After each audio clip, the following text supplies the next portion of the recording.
Okay. Hello and welcome to our Wednesday night live stream. I am your host, Dana Morningstar, and this is a live stream that I try to do every Wednesday night at 8:30 p.m. Eastern Standard Time. And it normally goes for about 3 hours, but I'm pretty sure I have bronchitis, so we'll see how far we get tonight. I apologize for the delay. Zoom was doing something very strange, and I'm glad I was able to get on because it didn't look like I was going to be able to. So hold on, I'm going to be muting myself here periodically while I cough. So you got to just bear with me here. Where's the mute? There it is. Okay. So Sam, Wonder, Mary, Tracy, Jamie, Michelle, Slavic Princess, Lavender, Kamami, Bonjour, Bonsoir, Gareth, Martha, Therese ID, Dandelion Greens, Miss Chibius. Hello, everybody. Welcome. I have an adorable little chihuahua who is sleeping in my lap. So my night is complete. How are you guys doing? Ooh, that sounds interesting. Slavic Princess says, I have an amazing story to tell. I hope you feel better very soon. My shadow work is paying off.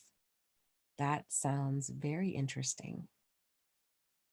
Susan from New Zealand. My goodness, that's far away. Well, hello and welcome.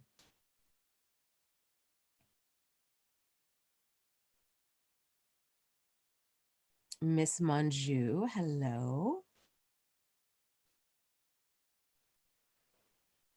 Ha, that's a good point, Gareth. He says, that's a bad cough. You ever had a good cough? What a strange saying to say, have you ever had a bad cough? Very true. Martha says, I had sad dreams all night. I don't know what that's about. Well, have you ever tried keeping a dream journal where you write down all of your dreams kind of first thing in the morning for however long you can go with it, for a few nights or a few weeks? And it's really interesting. So if you write them down, and then sometimes, we know right away, we're like, oh, I bet that's completely about anxiety over this upcoming event. Or sometimes you might have these dreams, we're like, you know what, I don't know where that came from, that's really strange. But if we revisit it a couple days later, it might make a lot of sense. So dreams can really be an insightful way of kind of picking up on what's weighing heavily on our subconscious mind.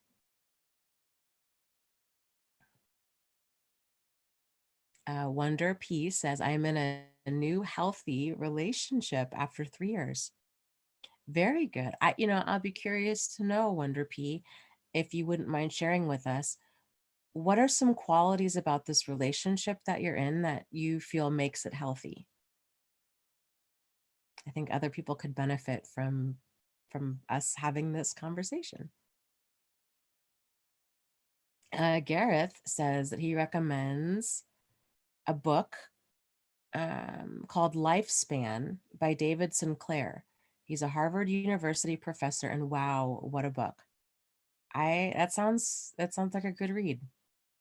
I think you have very similar taste in reading material as I do. So I take your recommendations seriously. Let me write this down. Kind of hard to move with this dog on my lap, Roman. Yep, talking about you, buddy. Totally worth it. Totally worth all of the snuggles. Inconvenience is worth the snuggles. Okay, so that book is called Lifespan. Lifespan by David Sinclair. Okay, and as far as book club goes, I think I'm going to kind of see how I do tonight with talking as much as I'm going to be doing on this live stream. and see how my voice and my chest in general holds up. The loose plan, the tentative plan, is for us to do book club this Friday. So I don't want to promise anything. I just don't know how my voice will hold, or if, I'll let you guys know though as soon as, like, I'll let you know tomorrow.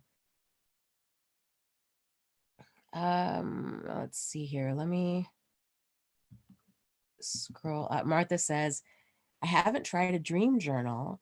I dreamt that my father, who is not alive, bought me a new Lamborghini and it got stolen. And I woke up and I was really bummed out. It's funny now, but yeah, so strange. Um, I'll tell you a dream I had the other night that was so strange too. Hold on a second. Let me cough.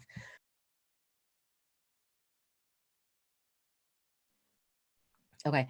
I had a dream the other night that Steve Martin lived next door to me. And that in itself is pretty strange. But, and oh, and I was on a first name basis with him. So he was just with Steve, like, hey, Steve. And he had come over and I had a bunch of people, old people that I hadn't thought about in 30 years were all over in my house. And um, Steve Martin was telling, it's like, hey, I want to show you something in my backyard. And we went over to his backyard and his house backed up to this ocean. And it was just like this amazing view. And I remember thinking, like, this is so strange. You live like right next door to me, not, miles down the road, like 50, 100 feet away from me. And really, this is your backyard? Because mine doesn't look like this at all. It was so strange. It was so strange. And there were all these big waves and it was really tumultuous. And he was telling me that he just really loved it back there and he didn't mind these really violent storms that were picking up in his backyard. And he was saying how he would just go back out there and play the banjo. Okay. Dreams are so weird. That was the first time I've ever dreamt about Steve Martin, for the record. Sandra is saying, I've been dreaming and having nightmares about my soon-to-be ex-husband, that he's trying to kill me. These kinds of dreams can be just general anxiety dreams, or if you have reason to fear this person, if they've said things, if they've done things in the past, um, it can just be that sense, that internal alarm that's going off trying to keep you safe. That can be where that's coming from. Just kind of a internal guidance saying, hey, just kind of be aware of your surroundings. So the endings of these relationships are very anxiety inducing, and anxiety dreams is very common. Susan was saying, I have been separated coming up 2 years next week, and I'm feeling so anxious, as in our country, we can't apply for a divorce until after that 2 years. Is that normal? And what can I do to calm myself? I mean, it makes sense to me. Change of any kind, no matter how wanted or needed or necessary, is always stressful because it's something different. And so now that you're coming up on this kind of much awaited time frame, right? This 2 years is now over. It's the signal of, okay, now there's going to be this other transition. Doors are going to be opening and doors are going to be closing. And now what? What is all of this going to mean? If you go forward with the divorce, how is he going to respond to this? What kind of interactions will you have to have? What are some things that you might need to prepare yourself for? So I would imagine that it would kind of churn up a lot of uncertainty as far as what you can do about it. Um, you might want to try it. I think a lot of the fear and the anxiety we tend to have comes from the unknown. So getting as clear as you can about some of the anxiety that you have. Hold on just a second. I'm sorry, guys. Let me.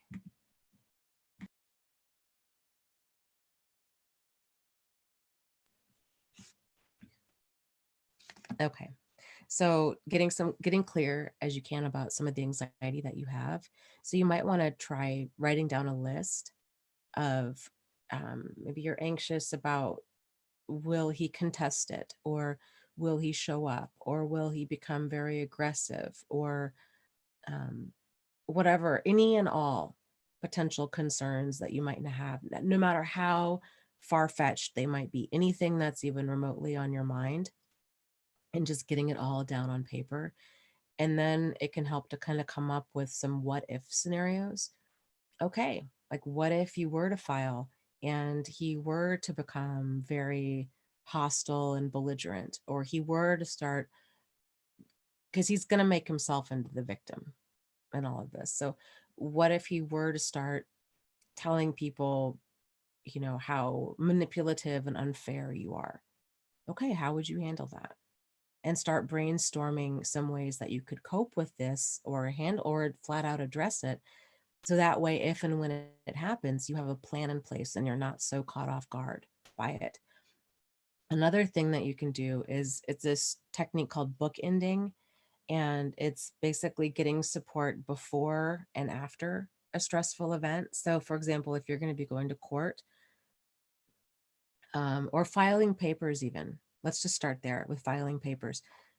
Let's just say that this is something that you want to do. So then getting support, having a family member, a therapist, a life coach, whoever is on your support team, contacting them ahead of time, like that morning, or ideally, if somebody can go with you, if it's really stressful, and then having some support afterwards. So after you turn the papers, after you fill them out, or after you turn them back in, or both, having a support person there so that you can go out for lunch together, or that you can go talk to this person, or um, that you can process all of these intense feelings instead of just trying to do it alone, and then dealing with all of the overwhelm that can come from this.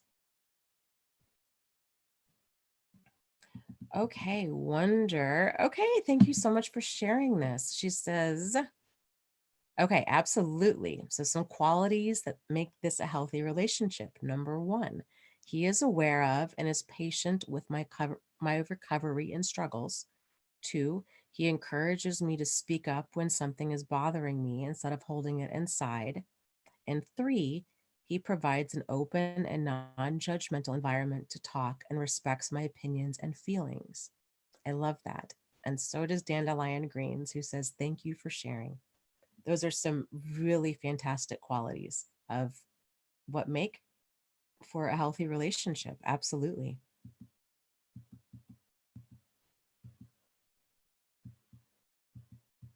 People are chuckling about my dream about Steve Martin. Yeah, that was so weird. Uh,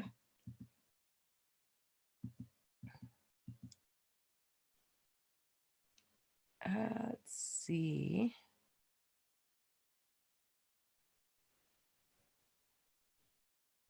Xiao Yu, hello, says, I've been socializing with people lately and it's hard. It puts me in distress when socializing and expressing my feelings.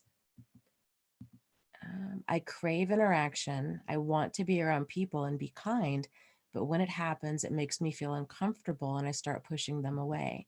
I don't like that I'm doing this. Are these people um, that have proven themselves to be emotionally safe? Or is this kind of a new group of, well, I shouldn't even say a new group of people. Have have you been able to interact with them in past situations where you can express your feelings and they've taken that seriously? Like, how do they react to that?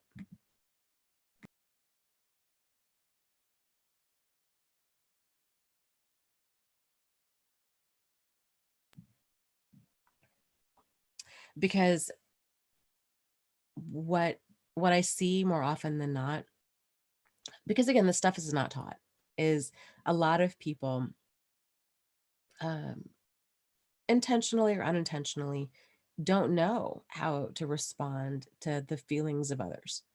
And so it's very common for people to be insensitive. And, they tell a joke and you don't find it funny.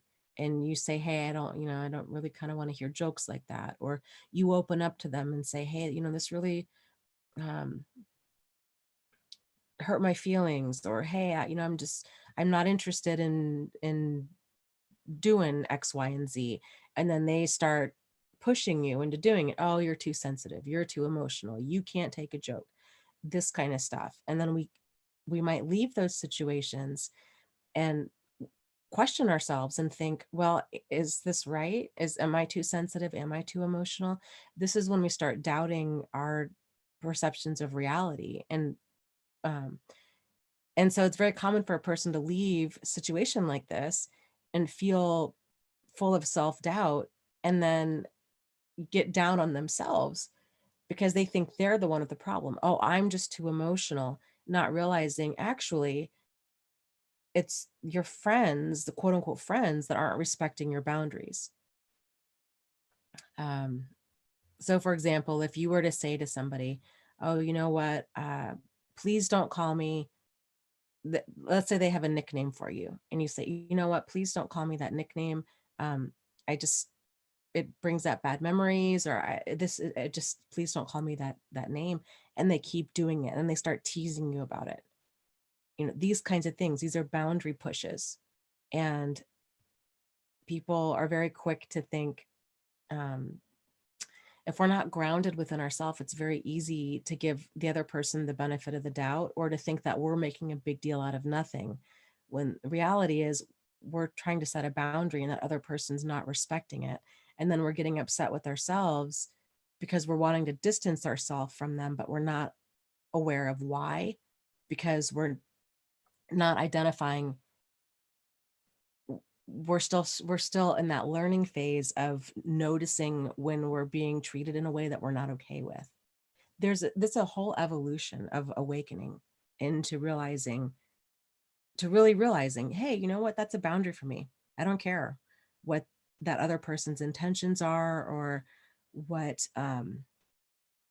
you know it doesn't matter. If if something's crossing a line with you, then it's crossing a line with you. We all have our own boundaries.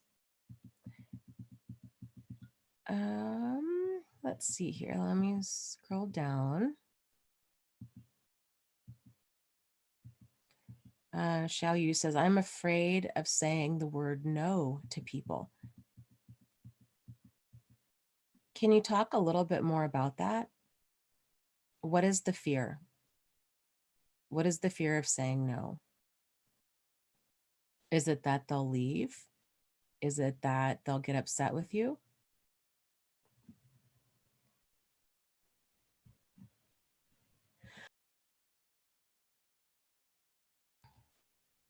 Is it the fear of confrontation, or just the discomfort, wanting to avoid the discomfort of confrontation?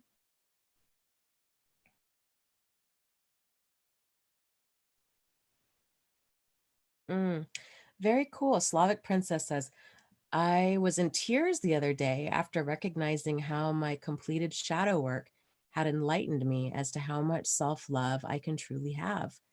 I have no desire to settle for anyone.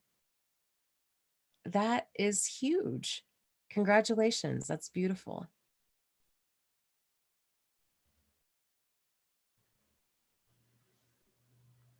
Let's see. Okay. Xiao Yu says, yes, my narcissistic family would punish me for saying no. So I was taught to not say it. So, yes, it's fear of confrontation. Learning to assert ourselves, this is something that definitely takes practice, and it's an ongoing thing. Do you have people in your life that um, you're more comfortable with asserting yourself with, that have shown that you can disagree, or that you can be, assert who you are and have an authentic opinion, and that they will respond well to it? because it can really help just to practice the skill in as safe as a way as possible and to start small. So you might have heard me recommend, even with little things that seem like no big deal, asserting an opinion. So if your friends ask, hey, where do you want to go on a Friday night? Instead of saying, oh, I don't care, or you can choose, or wherever you want to go is fine. Even if you really feel that way, making it a point to come up with an opinion. And because it's low stakes, right? It's one Friday night. So if you choose someplace, it's not like you're stuck with it. It's just it's a decision. The whole point is to start asserting yourself and to start making decisions on small things and getting used to just speaking up with that. Um, Doing that with friends, or in if you have a therapist or a life coach, or even you can even practice skills in here. This whole thing might be actually, now that I'm thinking about it, something that might be worth us exploring more in the support group is practicing some skills like this. Because again, this stuff's not taught. And even when it is taught, it's sometimes it's kind of taught in some questionable ways, frankly. I have found what works for me is it's the whole, and I know people roll their eyes when they hear this, it's the whole kind of compliment uh, technique. It's, kind of compliment, disagreement or criticism, and then compliment. So for example, let's say, shall you, if you and I were friends and we were hanging out, and um, let's say you were late. We were going to go to a movie, and you were late. And I was really upset. I'm like, oh man, I really wanted to see that new movie. Now we're going to miss it. I might say something like, shall you, um, I just love spending time with you so much. So saying something nice, that's truth. I really enjoy your company so much. And then the kind of quote unquote confrontation. That's the word I'm looking for, the confrontation. I was really looking forward to going to this movie tonight, and I'm just really feeling upset that you're late again, and that we had to miss it. And then following it up with uh, kind of another compliment. Um, but like I said, I really enjoy your company, and I love going to the movies with you. And I just hope that we can get on the same page with our time and that this won't happen again. Because I want to be able to, for us to go to the movies together. Saying no and that kind of a sandwich technique tends to go over a lot smoother, because when any of us are told no, confrontation for the most, confrontation in general is going to make a person defensive. I don't care who it is, how well adjusted they are. That's the human reaction to confrontation, is we get defensive. And when defensiveness is present, connection is not.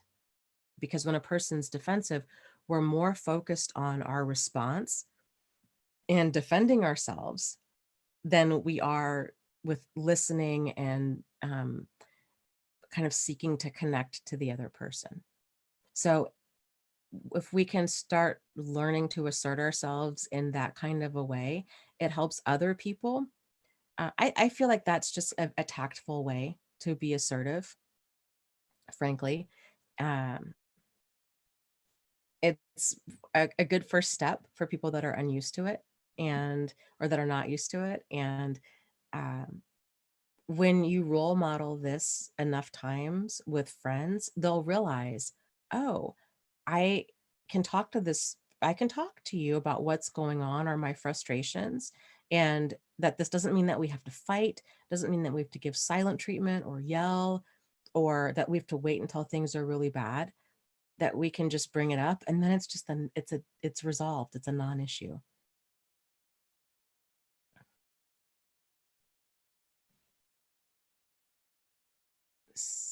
So let's see. Let's see real quick. Sam, I just wanted to address that. We're glad you're here. There were some people here that were concerned about you. I think it was last live stream or the live stream before that. So always good to see your face around these parts. And back to the boundaries, the being assertive thing, you'll hear a lot of people say, no is a complete sentence. You don't need to justify yourself. Um, you can use, I was talking to Agatha the other day about a technique that I went to this in-service for, and I thought, oh boy, that just would not go over well in real life. I thought, where do people get this kind of stuff? But using like I statements, which I'm a big fan of, but the way that this technique was taught was more of, I feel disrespect. So let's say same situation. Um, you've got a friend who's late for a movie. Instead of coming at them, I really value you as a friend. I love seeing movies with you. You're just coming out straight out of the gate saying, I feel really disrespected when you're late and we had plans and now we're going to miss the movie. Um, while that's cutting to the chase, it's that very rarely goes over well. The other person's going to get defensive, and it's 9 out of 10 times it's going to result in an argument or that other person feeling attacked. So I'm sorry, I'm also on cold medicine, so you guys got to bear with me here.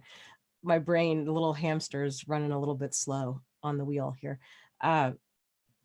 The other techniques with just saying no. So let's say, for example, somebody says, hey, would you want to go to a movie tonight? No. You just leave it at that. That comes across as rude. And it comes across as like, oh, yikes, did I do something wrong? Like there's no nothing, there's no explanation. Now, granted, it depends on the context.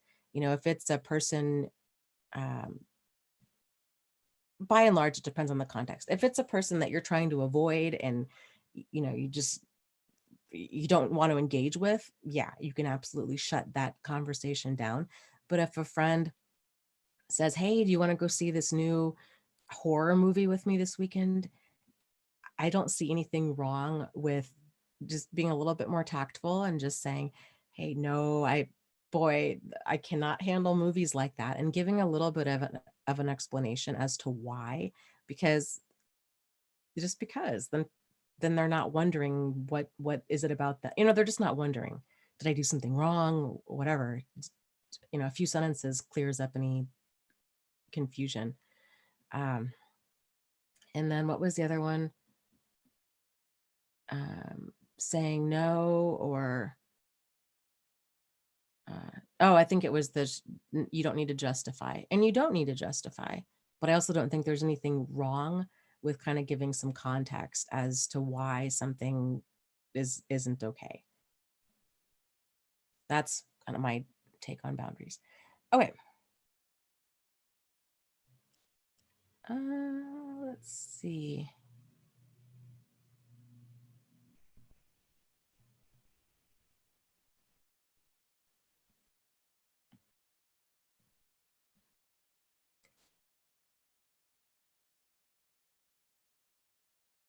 And and also, Xiao Yu, there is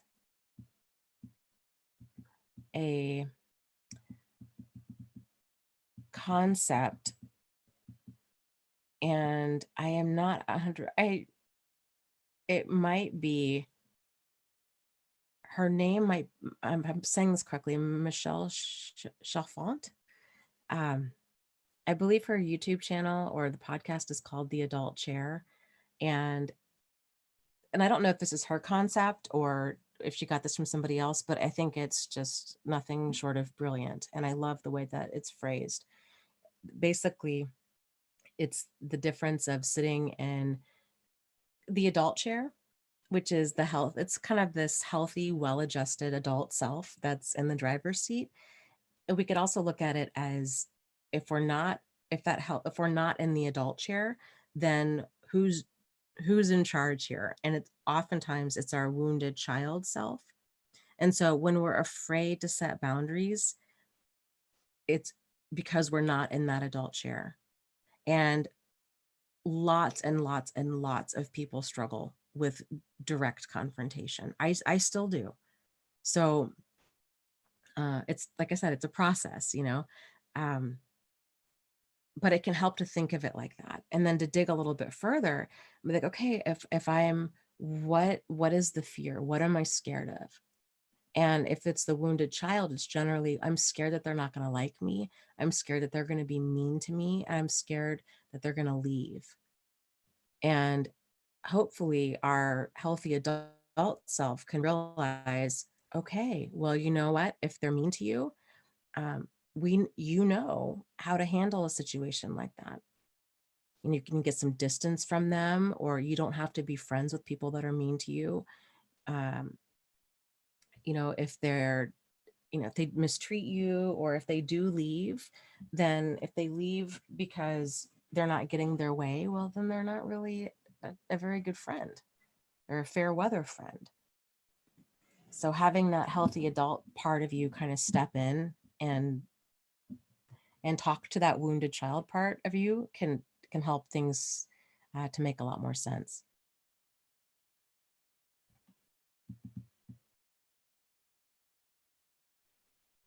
Elizabeth asks, how do you recommend breaking up with a narcissist in casual dating in order to be safe? Well, if yes, you're so tired. You're so tired. I know, I love you.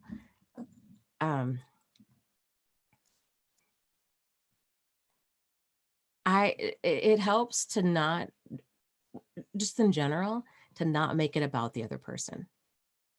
To not be like, well, you know, you did this and this and this, and then this and this and this. I would make it 100% about you, and just say, um, you know, there's a lot of, the more, I just have been thinking a lot lately. I'm just not ready, um, um, you know, to pursue a relationship. Uh, or I think we're looking for two very different things. There's a lot of things that are wonderful qualities about you, but, um, you know, I just, you know, basically it's just kind of putting it on yourself. There's no need. It's not going to get anywhere. It's not going to give the other person, it's just not going to give them any insight. It's not going to do anything other than cause them to be defensive. And if they are already showing signs of problematic behavior, it can make them, it can really trigger a major, like, ego injury, and make them lash out and become very defensive and hateful, and nobody needs that. So you might also want to start kind of backing off a little bit. So just not answering the phone right away, not texting back right away, just kind of putting some more space in between there. I wouldn't do it in, if it's been very casual, I wouldn't do it in person. Or if you're really concerned, I mean, this is very kind of, passive. I don't even know if I'd say passive aggressive. I don't even know what you'd call this. But if you know something, if you're concerned about how this person would react, and you're like, I just do not want a war. I don't want this person to stalk me. I don't want them to take offense to it, or any of this kind of stuff. If you know some certain things that they would be turned off by, uh, for example, let's say they're, I don't know, hardcore atheist. All of a sudden you're like, you know what, my friend invited me to church this weekend and I think I'm going to go. And then you start talking about how much you got out of going to church. And so they're going to realize, oh boy, they don't want to be, he doesn't want to be, or she doesn't want to be with you, because you have this trait that they don't like. Or vice versa. They're super religious, and you say that your friend invited you to this, I don't know, atheist seminar, and you really got a lot out of it. You know what I mean? Like these kinds of things.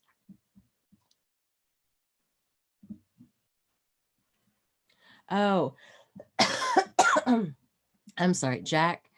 Uh, we're not reviewing the book club tonight. This is just the regular live stream. The book club, I'm going to shoot for this Friday, but and but I'm getting over bronchitis, so I don't know how well my voice is going to hold. So I will let you guys know tomorrow what the plan is for book club. Worst case, we'll do it next week. The book that we're going to be discussing is, what is it? Waking the Tiger by Peter Levine.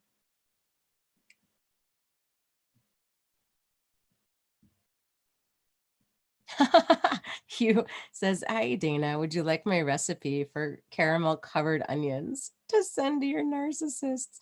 Oh gosh, that would be a hilarious trick or treat. Jack was saying, "Dana, we just want to know if we do the book club Friday, what the book is." It's the Waking the Tiger by Peter Levine. Yeah.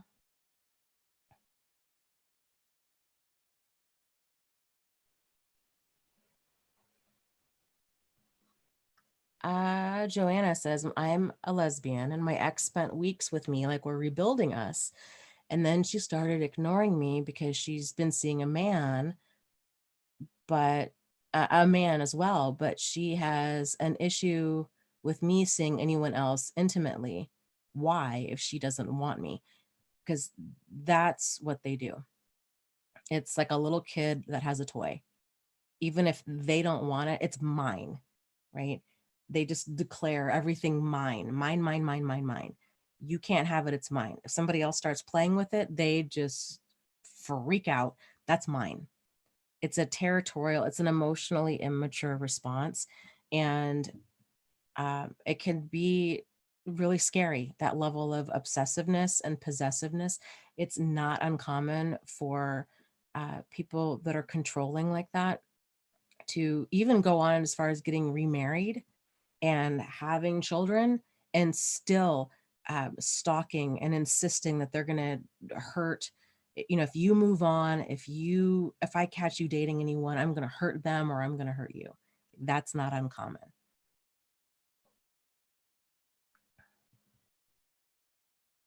Good deal. Rob is saying, "Hey, got my Wednesdays off again. Hopefully I can tune in again more regularly."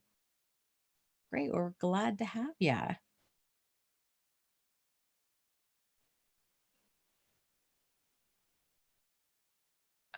I will be curious to know. Jack, have you read the book, the Waking the Tiger book? It's, oh, no, if I kept reading what Jack wrote, I would know that he has not. He says, "I haven't read any of his books yet, but his website is fabulous." It's a really interesting book. I will be curious to know what you guys have to say about it. Let's see here.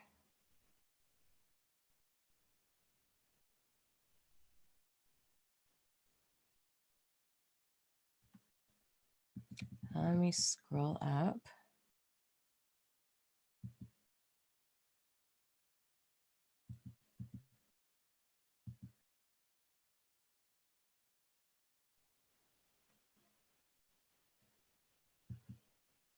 Julie says, "My child is making lots of noise in the bathroom. I wonder if I should go check on him." That's probably always a good idea. It's always suspicious, right? If they're overly quiet or if they're overly loud, generally something's going on.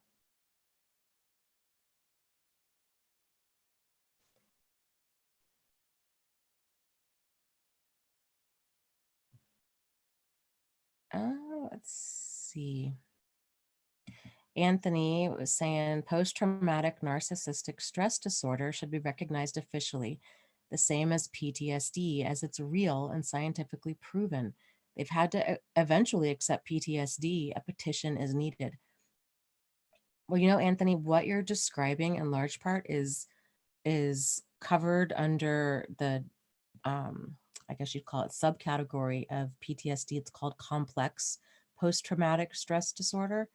And that complex PTSD is more of a,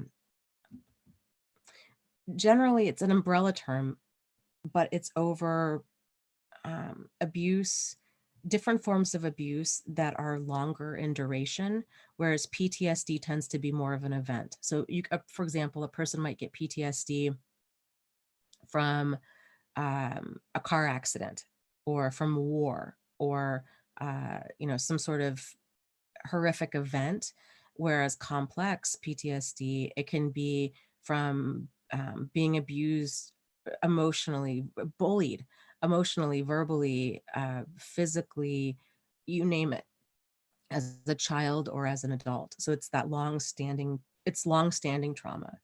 And I think that is becoming, well, it still has a long way to go as far as being fully understood, and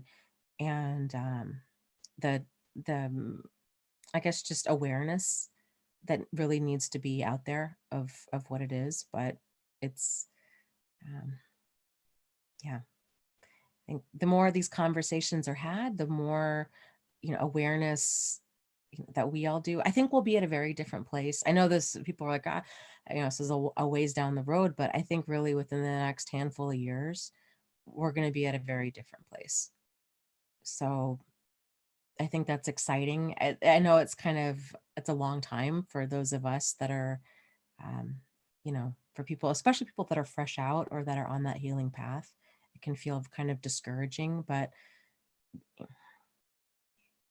I don't know. I think at least we have the resources that we have at this point. I know that's not much consolation, but um, let's see here. Hold on a second. I have to cough again. Okay. Um, Let me scroll down.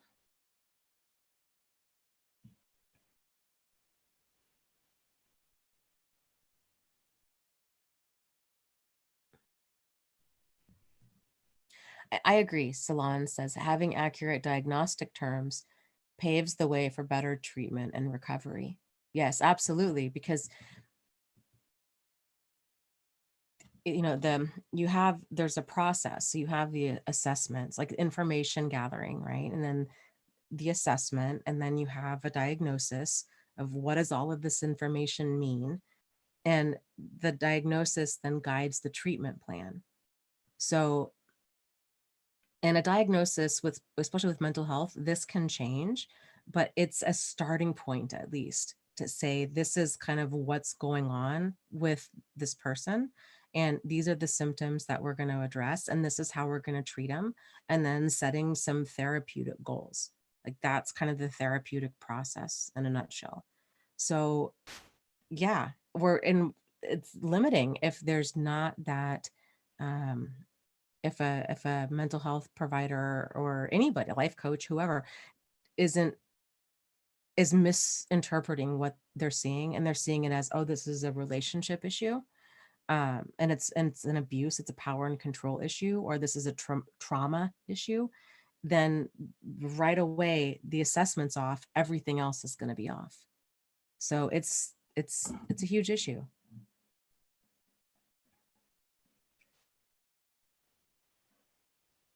Shanti says, do narcissists talk to you a lot about something he wants to do with you, like dangling an idea in front of your face, and then later changing their mind, like they are tricking you, and why? It it depends. It's not just narcissists that do this. I am completely guilty of doing this as well. It's not intentional for me. I just have shiny object syndrome. So I'm like, oh, wow, I totally want to do this. And anyways, I, so I, it's not just narcissists that do this. There are well-intentioned people that have terrible time management that also do this. Um, with If a person is maliciously doing this and intentionally doing this, then it tends to be uh, well, a lot of times with like abusive people, we refer to it as future faking. So they'll kind of get somebody all riled up, just kind of drunk on the hope or the fantasy of, yeah, we're totally going to do this. And we're going to, I'm going to come see you next weekend and we're going to go play ball and we're going to go see that movie and we're going to do all these things. And they have no intention of ever following through with that. Or if they do, it's very, very fleeting. It's more about making themselves feel good in the moment because they're making the other person, it's basically they're convincing the other person of their highest and best version of themselves. That might be kind of hard to follow. So like they want to believe that they're the world's greatest parent. So they're convincing their child that they never see that they're the world's greatest parent. And this might even be like a subconscious thing. And then they cancel on the child. But in that moment, they got that ego gratification of both them and the child believing that they were going to be the world's greatest parent, but there was never really any intention for that to happen, if that makes sense.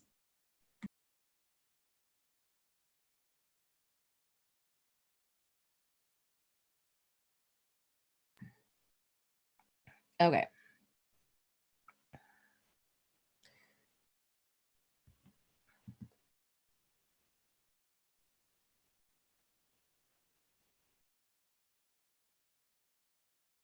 Let's see.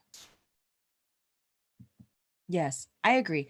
Thriving Survivor says, I'm not going to argue this, but a narcissistic injury can happen to anyone, especially a person with borderline personality disorder, or perhaps a person that's somewhat histrionic. I understand that's a kind of blanket statement. Yeah. So narcissistic injury basically just refers to an ego injury. Um, narcissism in that context is more referring to ego. It's confusing because a lot of these words have multiple meanings, and that's a medical thing in general that I don't know why. Maybe it's just an English thing in general. I don't know why we have that. It's like we ran out of words, and so we just had to make things complicated. Uh, for example, uh, in medical terminology, there's um, anorexia nervosa, which is the eating disorder, but then there's also anorexia, which just means a person's um, not eating. But they might not have like full on anorexia nervosa. There might be something else going on that's causing them to be without food. Or in some other medical terms that are used in multiple ways, the term abortion. So there's, the medical procedure, it's an abortion, but then there's also something that's called a spontaneous abortion, which most of us know as a miscarriage. So these things can be really confusing because people, if you're reading your medical chart, you're like, oh no, this person they said that they're anorexic, or they said that, I'm so offended. They said that I had a spontaneous abortion. I didn't, I had a miscarriage. Or they're saying that not that narcissistic injury would be commonly used in notes or anything, but that this person's narcissistic, or that they are um, even somewhat histrionic. Like sometimes words have interchangeable meanings, and so it's more referring to like the behavior than it is the diagnosis, especially with mental health. If you can follow what I'm trying to say. I'm not even sure I can follow what I'm trying to say. I'm cold medicine. it's, it's a fun ride. Just try to hang on. Ah, okay, let's see.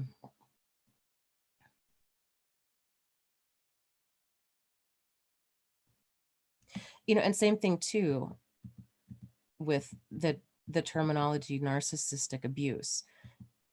A person doesn't have to be a narcissist in order. A person can be narcissistically abusive and not be a narcissist. So that that's another example of a term that can be confusing. So, and also a person doesn't have to be diagnosed as a narcissist for you to have narcissistic abuse syndrome or to be narcissistically abused. It just basically means that this other person's level of self-absorption, for lack of a better term. Maybe that is probably the actually, let me take that back. That's probably the most accurate term. Another person's level of self-absorption has caused so much damage in another person's life that it's really negatively impacted them. So the whole concept of this came about, I want to say like in the 70s with Alice Miller's work, was studying children of parents that were very self-absorbed and narcissistic. And I want to say that the term was even narcissistic um, abuse. She was the first one who really used that, if I remember correctly, was the first one that used that term. And I want to say that that's also before that was the narcissistic personality disorder was ever entered into the DSM. Somebody fact check me on that and let me know. And if you don't, I will do it. But um, catch me on it if I'm off base on that. Call me on it if I'm off base. Um, so it's basically more about, she was observing children who had parents that were very self-absorbed for whatever reason, and it can be a wide variety of reasons. A parent could be lost in addiction. They could be lost in deep depression. They could be just not emotionally available. Maybe there's untreated mental illness there. Maybe there's the parent is just never home and the child's basically having to raise themselves. These kinds of things take a toll on a child. And so that's where sort of like, this is interesting. Children that have these kinds of emotionally profoundly unavailable parents tend to have these different types of symptoms. And then just watching all of this unfold was a lot of her work.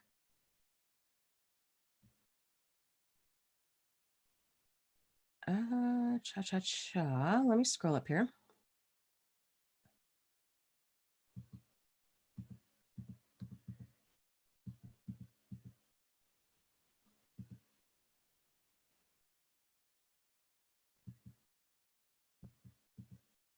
Um, mm, Changing My Life says, yes, I was so hurt when I saw the spontaneous abortion. I guess written on the chart, it was just adding more pain on an injury. Yes, absolutely. There's so many things like this that the terminology just hasn't updated with the times, and it can be so profoundly damaging and confusing to clients and patients when they see different records. I just think it's so important for mental health professionals or medical professionals to, whenever you're writing things, to just imagine if you were to, if your client or patient were to see this, what would they think? And to try to remember to explain certain things, because there's a lot of different like medical noting too that can seem just really offensive. um I'm trying to think of what are some of the other things. Oh, the phrase "not remarkable," which is basically synonymous with like within normal limits.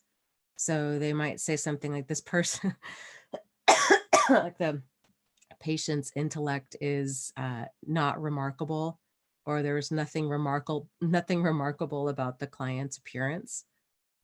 Which, if you're a person reading that, you're like, well, gee, thanks a lot, um, but really it just means that there was nothing outside the realm of nothing concerning or outside the realm of ordinary worth noting.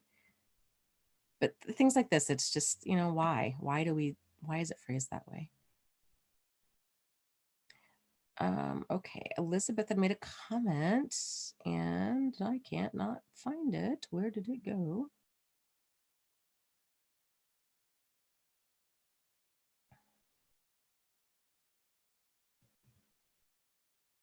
Yeah, Elizabeth says a telltale sign of narcissism is that they push an agenda but they want to get something out of you, and they get very frustrated if you don't deliver. Yeah, and and I would say you can even back that up and take uh, narcissism out of the equation and look at it in, excuse me, in terms of a person that doesn't respect boundaries, because that's really what it is. So if they're trying to push an agenda, they're not respecting your boundaries by any name that we call them. Uh, and they could also be um, a normal, decent, a quote unquote normal, decent person, um, who just doesn't respect that one boundary for whatever reason. It doesn't make it any less of an issue. If somebody's not respecting a boundary, that's an issue for you. It's an issue. Period. We don't need to figure out, are they really a narcissist? Are they a sociopath? Are they, are they this? Are they that? We don't even need to go down that rabbit hole. All you need to do is figure out, is this a boundary for me? And if so, then how am I going to handle it? How do I need to get this back in balance here? Okay, and I think there was more of a question from Elizabeth, but I cannot find it. So I'm going to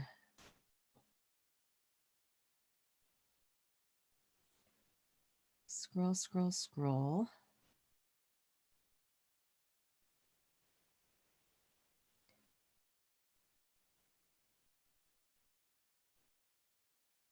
Oh, this makes me nuts. When I catch a part of the, okay, there it is. I was going to say, when I catch a comment to part of a question and then I can't find it, and it just seems so good, I just want to know. So, okay, Elizabeth had said, yes, when they have a dark agenda and they just try to push it, it makes me feel very scared. And um, I think Jack had made the comment of basically, like, kind of going with your gut there. And the reality is, yeah, if you're feeling, if somebody's, it's annoying anyhow when somebody has an agenda that you're not a part of and they don't respect your boundary and they just keep at you. It's obnoxious. It's showing a complete lack of respect for boundaries. What, even if it's a good agenda, um, let's say they're of a different religion or a different political affiliation, and they just keep trying to get you over to their side, and it's just exhausting. So it's like, I don't want to argue about it. I don't want to hear about it. I don't want to talk about it. Like, I just, let's drive on, we don't see eye to eye on this. I don't want to see eye to eye on this. Like, I don't want to have this conversation. I will not eat green eggs and ham, kind of a thing. And they, so, but especially if it feels like it's a dark agenda, then that can really be an unsettling thing. And it's not something that, you need to stay there and tolerate or humor. If it's unsettling to you, then that's all you need to know. That's it. It's just, it really boils down to how you feel. If somebody is interacting with you in a way that's making you uncomfortable, that's it. We don't need to figure out anything more than that. That's enough information to tell you, okay, then what are the next few steps that I need to take? So maybe I need to change the conversation. Maybe I need to kind of get a little bit of physical distance. Maybe I need to, it just depends on the level of discomfort you have with what's going on.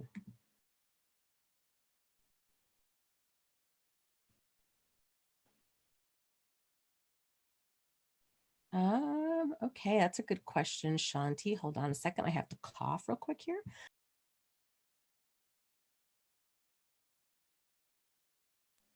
Okay, Shanti says, how do you keep your boundaries? I think first and foremost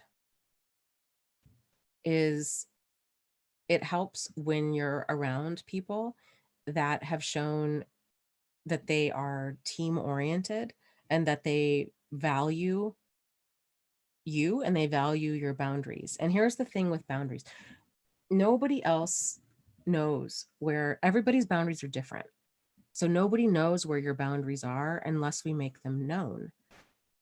However, there's certain things that fall within the range of like expected adult behavior. So for example, if um, you get upset with your boss, or your boss gets up, let's say your boss gets upset with you and comes in your office and just drop kicks your garbage basket across the floor and just starts ranting and raving and just like a bull in a china shop. You shouldn't ever have to set the boundary of, hey, I understand that you're frustrated, but that's not okay. No, like that should just be a given, that you don't act like that. Period. End of story. So if somebody's their behavior is just off the chart, or into what would be inappropriate for adults, cussing, screaming, yelling, hitting, by if you see it in small children and an adult is doing it, that's a problem, because that level of self-control, a person should have that by about the time by about the age of 6. So having to tell another adult it's not okay for you to, um, hit, scream, cuss, destroy, threaten, um, you know, do this kind of stuff. Like that's a given by the time a child is 6 years old. So outside of that, um, other boundaries require letting a person know. So, if I've used the example before. So if somebody says, they tell you a joke, I don't know, some type of joke that you just don't find funny. Maybe it's sexist, maybe it's racist, maybe it's, it's offensive to you in some sort of way, and you're like, yeah, or maybe it's just mean. It's about another person in the office. You're like, that's not cool, man. Like that, just why, that kind of stuff. Just saying, like, hey man, that's not cool. Like I'm just not a fan of jokes like that. If a person has an awareness, if they have that emotional intelligence of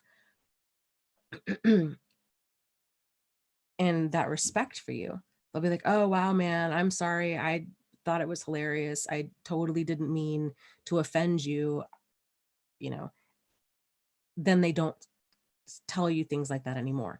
If they don't respect your boundaries, they'll keep insisting as to why that joke is hilarious and why you're the one that has a terrible sense of humor, why you're the one that can't take a joke. So there's this pushback. And again, because none of us know where anybody else's boundaries are, it's very easy. We cross other people's boundaries, I'm sure, all of the time. It happens. It's just it's part of two people being authentically present and figuring out where each other's boundaries are. So, like, for example, the way that my brother and I interact is very different than the way that my mother and I interact, which is very different than the way I interact with people that I work with, or people that I'm friends with, or people that I've, um, you see what I'm saying? Like, we interact differently with different people based on where we kind of know where we know their boundaries are, and vice versa. So a lot of it involves just being assertive and letting a person know, hey, this isn't okay with me. They say, hey, you want to go see a horror movie? No, man, I can't. Like, not a fan, you know, not a fan of horror movies. Totally up for seeing, I don't know, whatever. Stranger Things, though, or something along those lines. Or, uh, oh, I don't like country Western music, but hey, if you want to go to a jazz festival, I'm game. You see what I'm saying? Like, you're just expressing your preferences. You're not making the other person necessarily wrong or bad. It's just like, hey, that doesn't work for me. Even with jokes that are offensive. It's not about, I'm going to teach you a lesson, right? It's just like, hey man, that's not for me. Like, I just not feeling it, kind of a thing. So paying attention to how people respond to your boundaries. is a big deal, because your boundaries are you. It's an extension of you.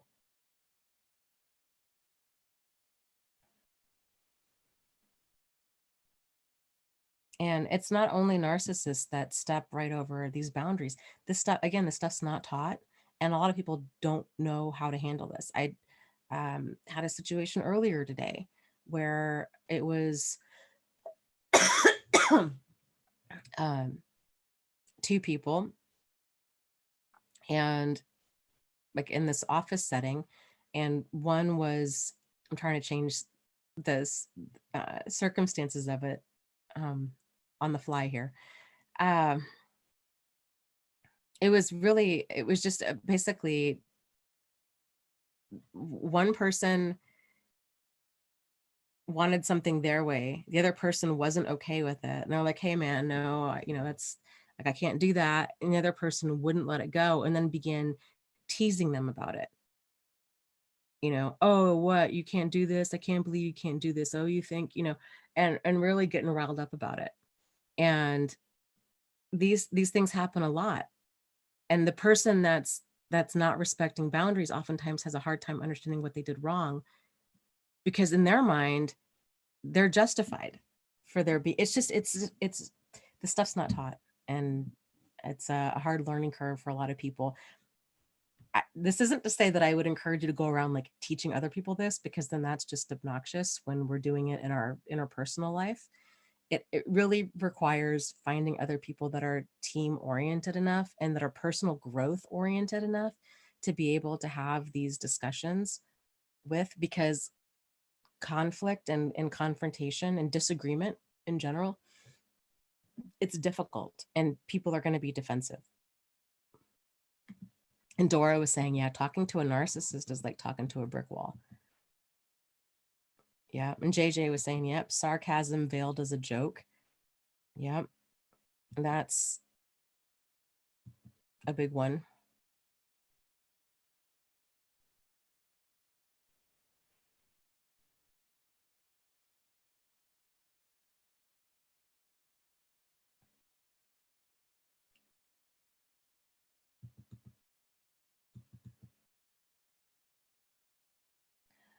Hugh asks, hey Dana, have you ever seen the movie Girl Interrupted? And if so, what were your thoughts?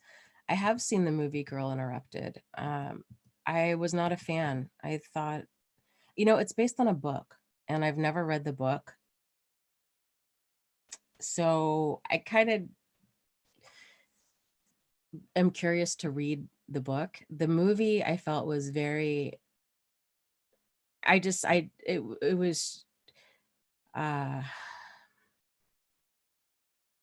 just such a gross misrepresentation of mental illness and personality disorders, um, that it was hard for me to even, and psychiatric hospitals, like there's all of it across the board. I'm like, where are you that you're in a psychiatric hospital and they're like they're leaving you alone with lighters, and they're letting you wear jewelry, and you're basically hanging out and people are free to go as you choose. And um, I mean, it just, the whole thing was just so far out there for me. And um I don't know, I was just too many things in that didn't make sense to me.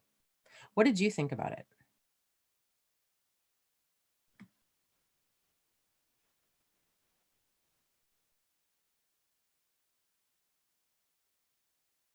Okay, let me scroll up here.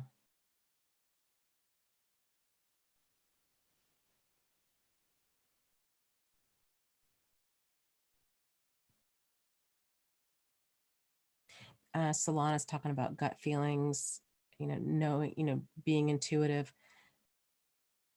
Yeah, and I even feel like calling it intuitive is almost making it sound like more kind of woo-woo than it really is, because it's that feeling, that gut feeling is that deep sense that there's something off, like there's something really off and potentially dangerous. And we tend to call that intuition, but it's more that we're picking up on we're picking up on information on a deeper level in our brain, on more of like that reptilian level. And it's not information, because not all of it's only a very small percentage of the information that we're picking up in our environment that actually makes its way up to the logic and critical thinking part of our brain, that neocortex. But the more primitive parts of our brain pick up a lot, like, you know, I forget, exponentially, a significant amount more information. And because a lot of that information doesn't make sense to us, because our logic and critical thinking part of our brain likes for things to make sense, but a lot of that more primitive part of our brain is, it's able to think more abstractly, I guess. So um, it tends to be more accurate because it's making decisions faster on a more base level. Whereas our logic and critical thinking part of our brain almost needs to be proven right or proven wrong in order for us to believe it. But that's a heck of a way to figure out if you're in danger, if you have to be proven right that you're actually in danger. Like, you don't want to wait.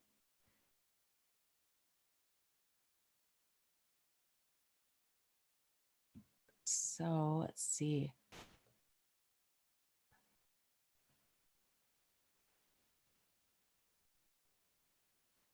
And it might have been. Holly says, I thought Girl Interrupted was accurate for the time period. It might have been. I have no idea as far as kind of what psychiatric hospitals were like because it was taking place right around Vietnam, right? Um,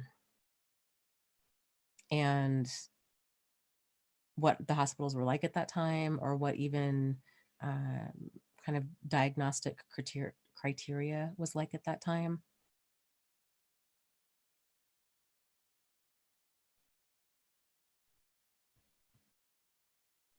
Yeah, interesting.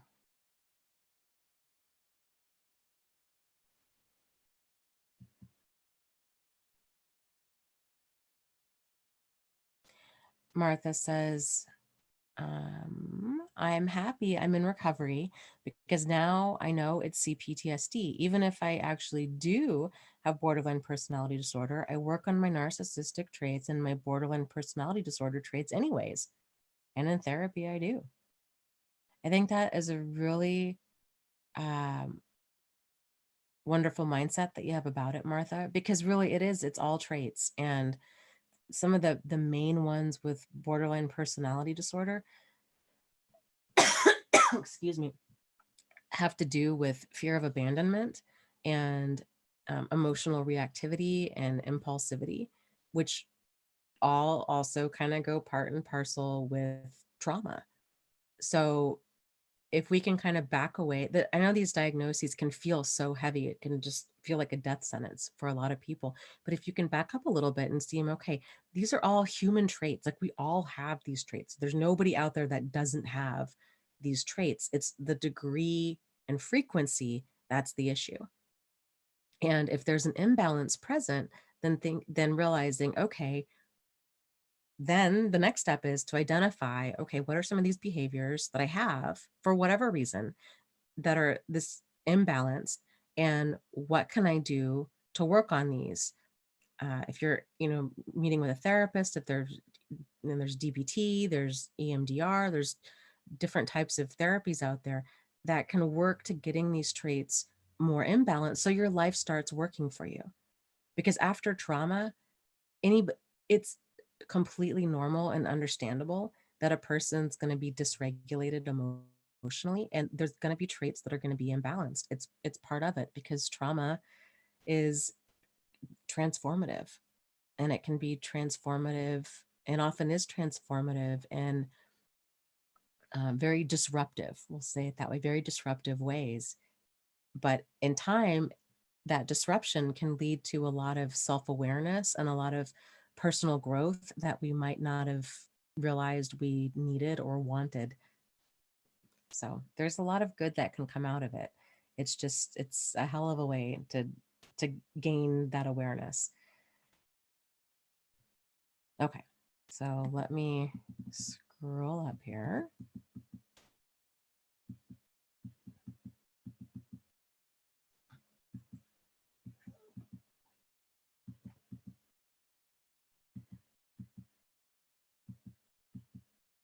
Um,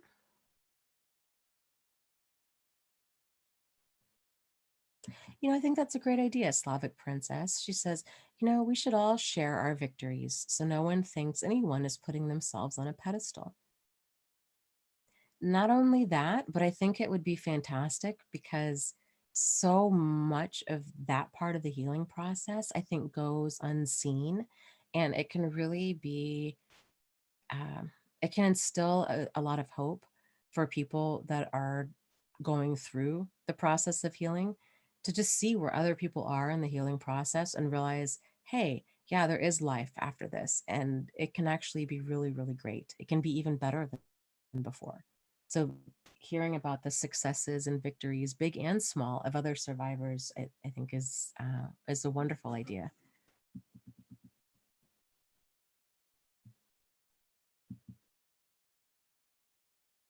Oh, I bet. Martha says, "Oh, that movie Girl Interrupted really bummed me out.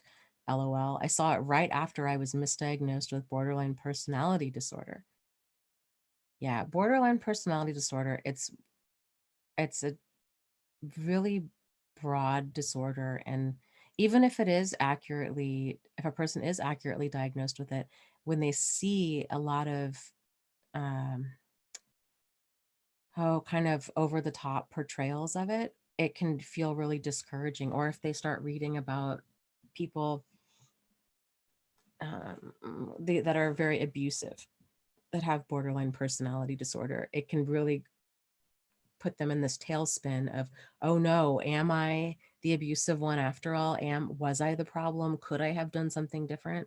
Um, or I don't want to be like the abuser, the person who abused me, and oh no, what have I become? And it can really put a person into a dark place. So I think that's one thing that flies under the radar of a lot of mental health professionals is the weight that borderline personality disorder carries, but also PTSD. Because, well, frankly, and I think any mental health diagnoses, because it feels like a life sentence. And so when you're telling somebody, yes, okay, well, it looks like you've got a lot of, I think you have PTSD. It truly is the equivalent of telling somebody you have cancer.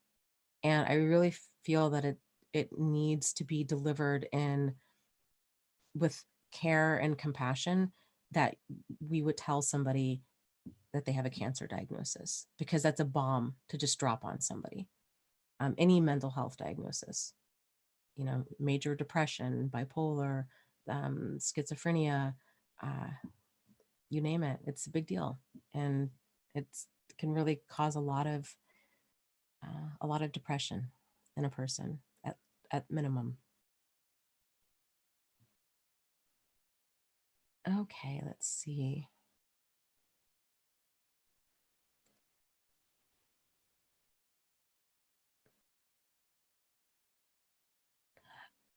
Yay, you.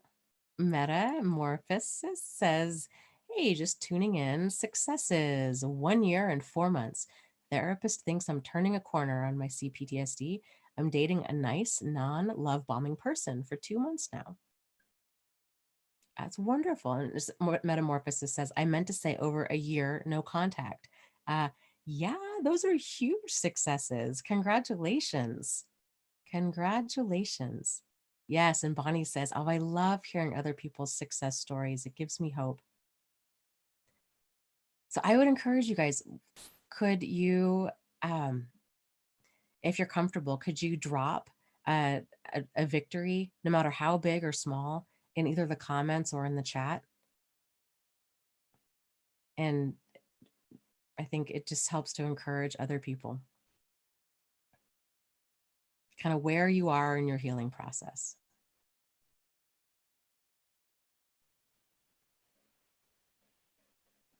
Mm. Doris says, Dana, I'm very strong with my family and work. I couldn't believe I had such poor judgment when dating a narcissist. Yeah, it, I think we all feel that way. Oh my gosh, how did I not see this? What was I thinking? But that's I think, kind of the blessing and the curse of hindsight, of it's when we have that emotional distance, everything becomes so clear. And that's where that grace and compassion comes in for ourselves of, you did the best you could with the information that you had. And now that you know different, we can do different.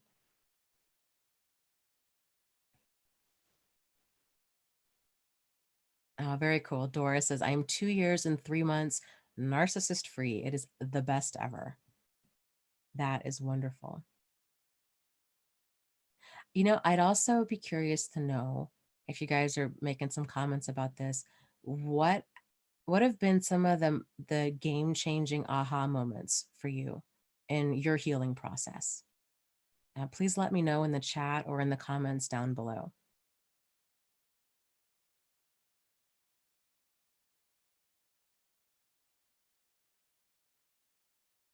I swear the chat cracks me up. I'll take a brief break from it, and scroll, and then I'll come back to something completely random. And Jack and Gareth are talking about something about Jim Henson and the entertainment talent in Great Britain. Okay, that feels like a weird dream. That's so out in left field. That cracks me up.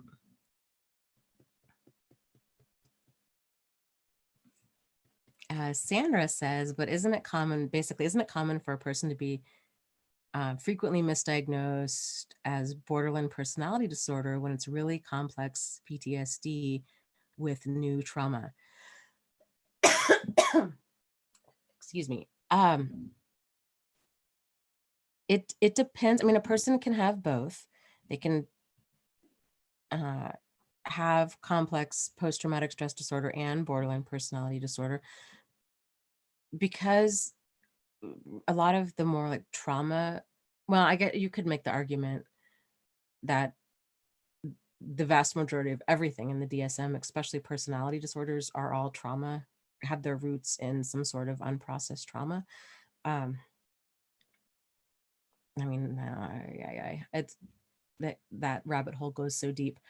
But it's very common for, I think, for a mental health clinician, because what they're doing when they're making a diagnosis, it's a snapshot based off of what they're seeing in this person during their initial visit, either initial visits, generally the first handful.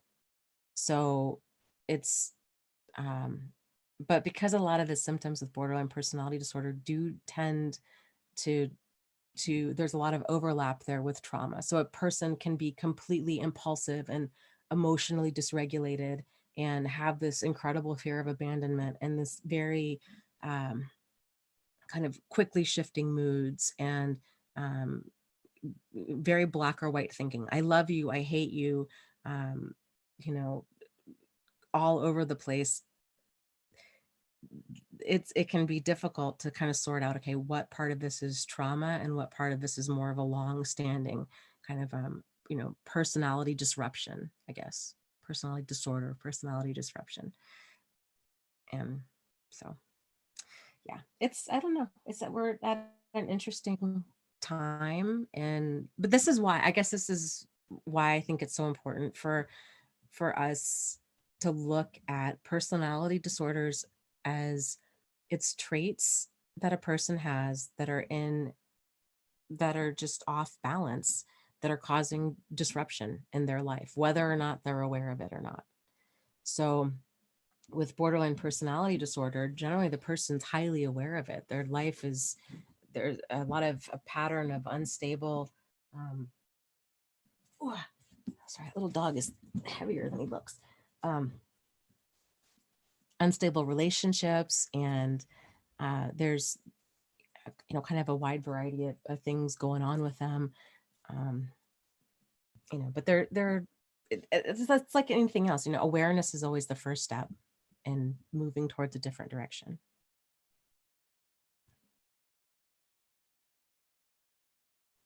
Okay, let's see here. Let me scroll up here.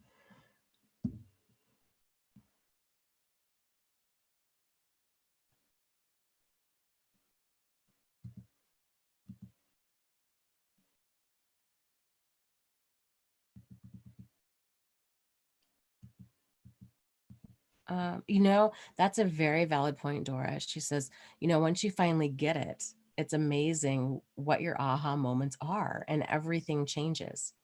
Yes. And I would say, including your aha moments, right? They tend to just start compounding upon each other. And that's when it starts to get kind of fun. That rabbit hole to personal growth just keeps getting deeper and deeper. And like, wow, I didn't realize that that was there and that was there. And there's just, you know, human brain is so interesting.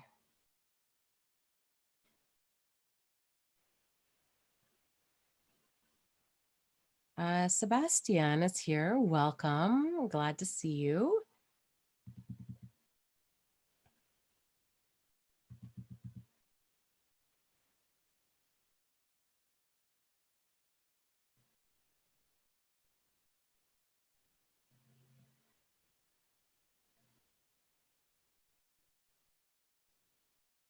Um,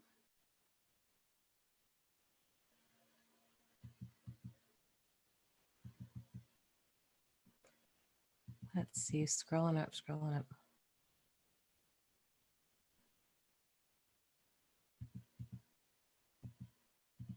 Oh, thank you, Dora. She says, thank you, Dana, um, because you helped me. I am glad that something I've been able to say or do has been able to give you that validation or some of the clarity that you've been looking for. It's, I think you guys know my thoughts on it. It's the magic of the chat. It's hearing the different experiences of so many people that have been there, done that. I think that's where things really start, the pieces really start clicking into place.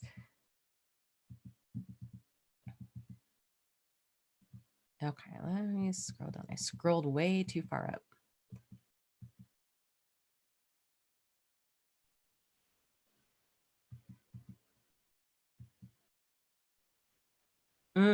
Mike says game changing, being around a non-yeller. Yes, I like that. That is game changing. And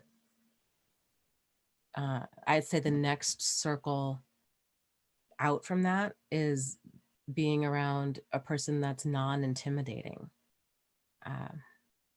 Because more of like the covert forms of control, there's the kind of the more overt forms like yelling, name calling, belittling, these kinds of things. More covert or more hidden forms that fly under the radar tend to be a person really becoming stern with their voice and very demanding and insistent.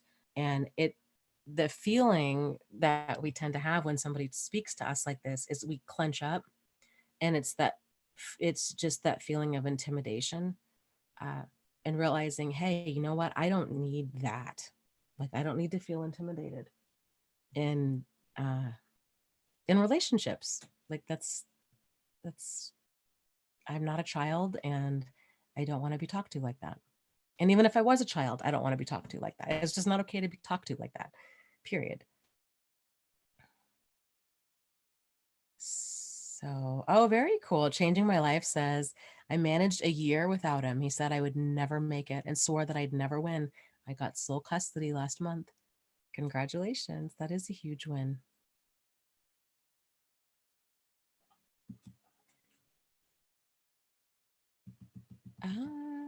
Let's see.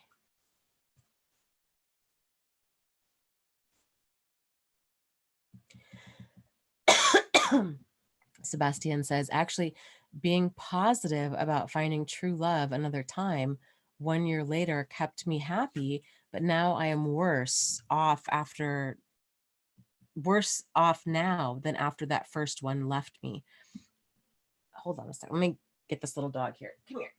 Come here. Oh, yeah, yeah. Come here. A little pork chop. Come here. Yes. Get all situated. Okay. Yeah. Hi, buddy. So hold on, I gotta find the question again. Yes. So, okay. So with this, Sebastian, that's completely understandable. There are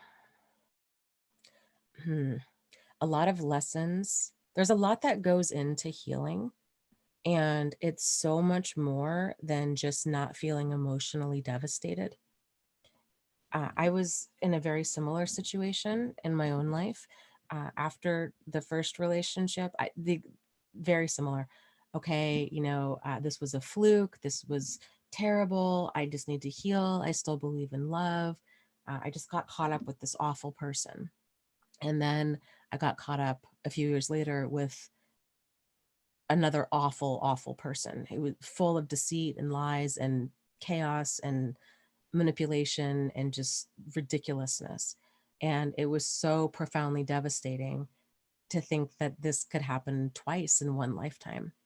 And um, so I hear you.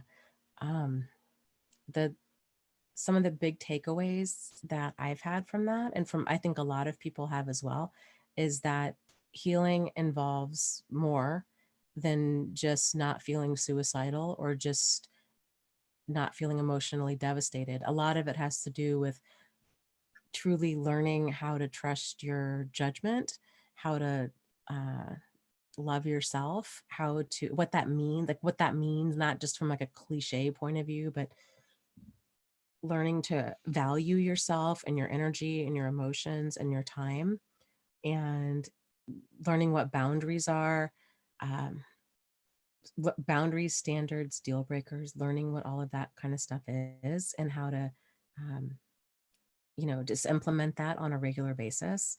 It's quite a lot. There's a lot of major mindset shifts and turning points that go into healing, and nobody learns all of these lessons the first go around with a toxic person. It's just impossible because there's too many. And this is why it takes so many of us a handful of these kinds of relationships or friendships or coworkers or bosses, just interactions, dynamics with these kinds of people before we start putting the pieces together. Because, like I just keep saying, this stuff's just not taught. And um, it's just not, it's how would anybody know?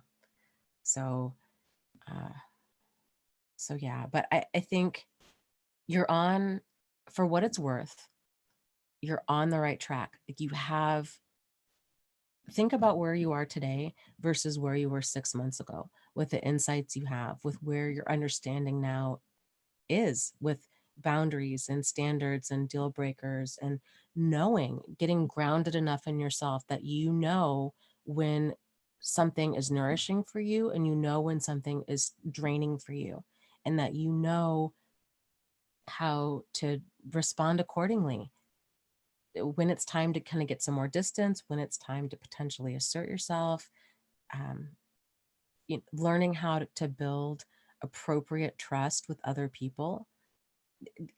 Any this because this stuff's not taught. Anybody can get caught up with really toxic people. Just because other people haven't yet doesn't mean that they won't, and it doesn't mean that they're healthy and well balanced. I think a lot of times it just means that um, they just lucked out. I really feel like it takes going through, uh, it takes a one good painful relationship with a narcissist for a person to even begin to start questioning a lot of the dysfunctional messages in society and that they were raised with, to start putting healthier understandings in place. I just don't think there's any other way around that. I really don't.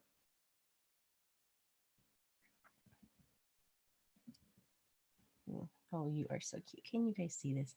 Can you see this face? I don't know if you can. It's so cute. Uh, okay, let's see. Um,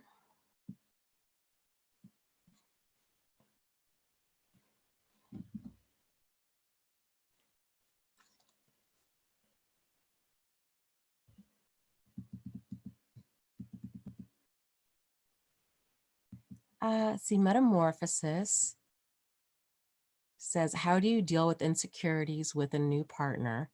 No red flags, but I keep anticipating being crushed. I'm so used to abuse after them being nice. And Jack, real quick, Jack had made a comment. Oh, he says, Dana's already called me out on catching things for her. I hope when I wasn't calling you out, I was complimenting you. So I hope that that didn't come across as like a negative way with me saying that. No, I thank you for helping get my attention in the chat and stuff, because there's a lot of stuff that just goes by without me seeing it. So metamorphosis, this is a fantastic question. I have to cough and then I will answer it. Hold on just a second here.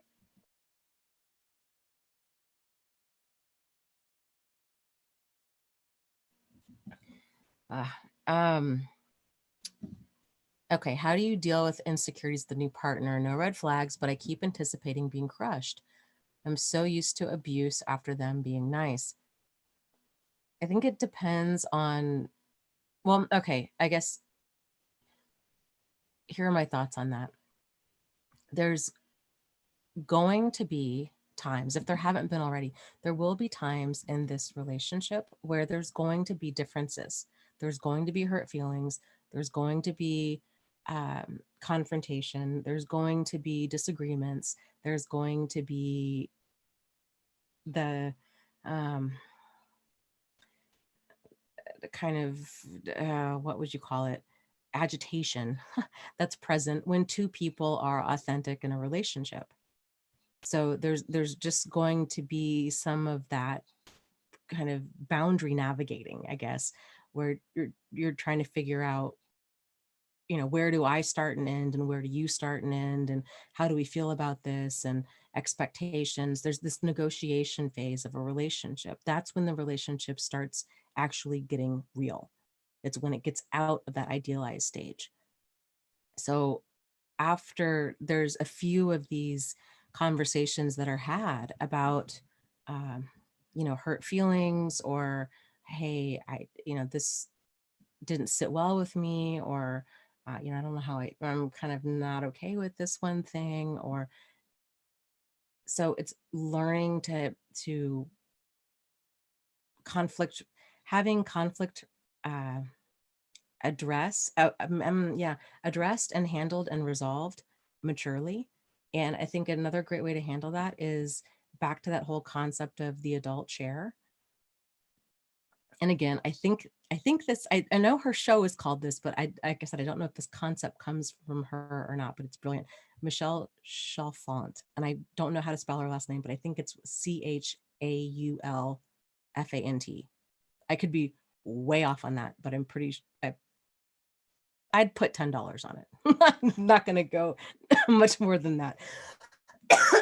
Anyways, but the whole concept of sitting in the adult chair can help with that. So when these feelings of kind of unhinged anxiety of, oh, when is the other shoe going to drop, and is this person going to leave, and I disagreed with them, and they wanted Chinese food for dinner, but I wanted Japanese, and oh my gosh, and what does this mean? Or they didn't call me back last night and they said that they would, and all of that uncertainty and that panic that takes over, that tends to be, unhealed, wounded child kind of stuff. And so then sitting in the adult chair and realizing, you know what, okay, I can handle this.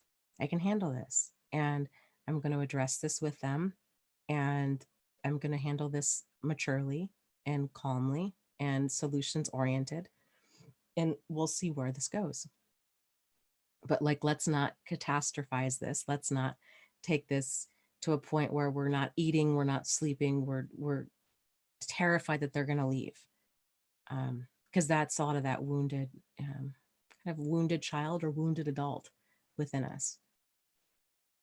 So, and it depends on the kind of relationship you have with this person. If this other person is open to personal growth and understanding a lot of these things, it can help if you're at that place where this other person you've been dating long enough where you feel like, okay, there's this level of emotional safety there between the two of us, where I can let them know. That's a big vulnerability to let known.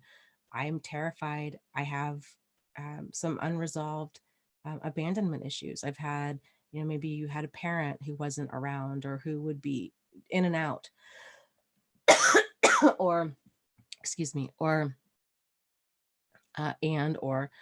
you had this relationship where it was always hot and cold, and you were always walking on eggshells, and you didn't know if they were gonna up and leave you, and so you struggle with this. And maybe letting them know if there is conflict or confrontation or hurt feelings down the road, say, it would really help me tremendously if you're going to bring up something, if I do something that crosses a boundary with you, to open it with saying, I just want to start off by saying, I love you so much and I'm not going anywhere. And then, you know, with that said, um, I was really hurt last night when you said that you'd call me back and you didn't. And I was really worried and concerned, and my mind went to all kinds of crazy places. And I was just hoping that we could talk about that. But I love you and I'm not going anywhere. So sometimes being open with the other person about what kind of, when you're at that place in that relationship, what do you need in order to feel safe? And it might be more physical interaction, physical touch on a more regular basis that's non-sexual. It might be more sexual interaction. It might be um, words of affirmation, kind of like different love languages. It might be a little bit of all of these things. um, for people that have abandonment issues, it tends to be really needing that validation and that reassurance of, you know what, we're going to handle, we'll handle things, and this is kind of our understanding of how to deal with uh, conflict or concerns, and this is in this relationship.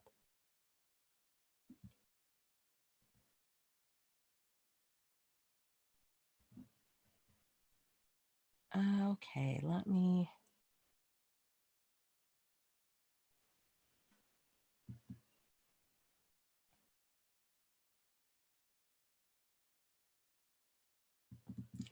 scroll up here. mm. Elle says it was disheartening to find that many therapists don't seem to understand narcissistic abuse. I spent 20 years trying to find a good therapist. Finding your YouTube was my biggest aha moment.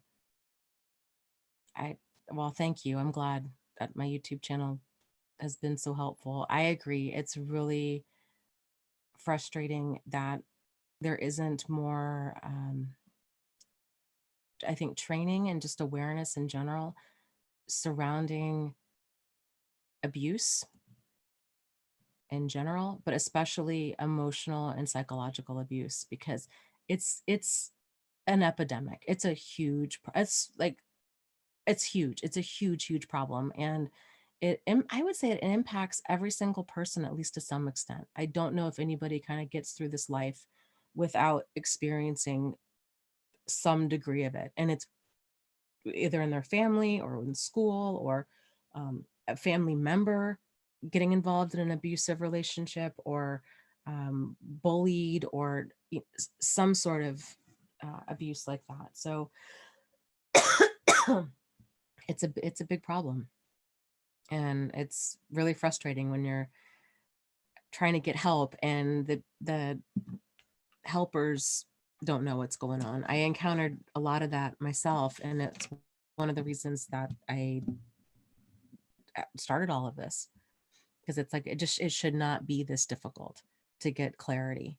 We don't need to reinvent the wheel every single time, and um, this stuff just shouldn't be a mystery, because it's not a mystery. So yeah, it is really frustrating.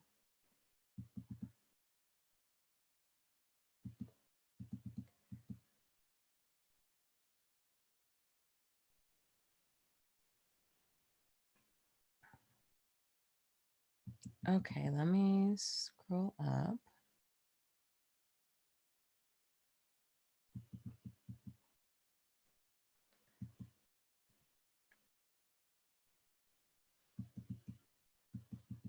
Scrolling, scrolling, scrolling.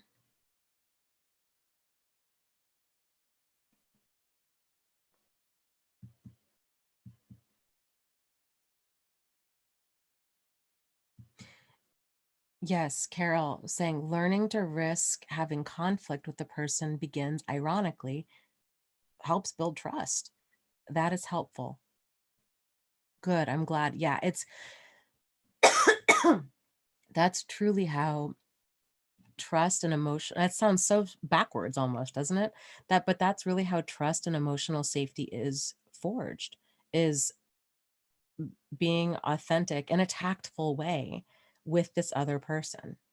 And vice versa. So there's that sense of mutuality present. And um once both people realize, oh my gosh, we can have a disagreement and it can be handled with care, basically, that we don't need it, it's not about destroying the other person trying to be right. It's about staying in that adult chair and being appropriate with our responses, and just picking and choosing words carefully, because things can't be unsaid. So being just really mindful about what we're saying and how we're saying it, and holding that other person in a place of like dignity and respect, and working towards a solution. It's at the end of that, when when something's handled well, both people leave feeling so like, oh, like, let's do it again, let's do it again. It it's so um it's the opposite of a trauma bond, but it's just as intense. It's a healthy bond. I guess you could say. So it's that feeling of, I feel so much closer to you now that I know uh that you appreciate that we can be emotionally mature, and that my wants and needs are going to, that I'm going to be taken seriously, and I will take you seriously.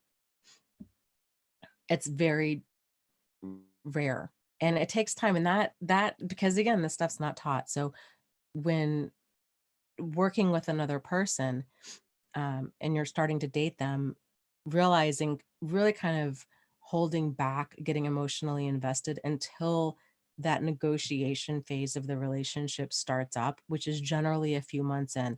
It's generally at when people stop, like the old MTV show, The Real World, it says, when people stop being polite and they start being real, that's when it is. It's when people settle in and they're no longer trying to put their best foot forward. They're just being more of themselves, and finding out, this other person, how do they handle stress and conflict and frustration and anger and not getting their way and all of these things, and you setting a boundary or you bringing up an issue.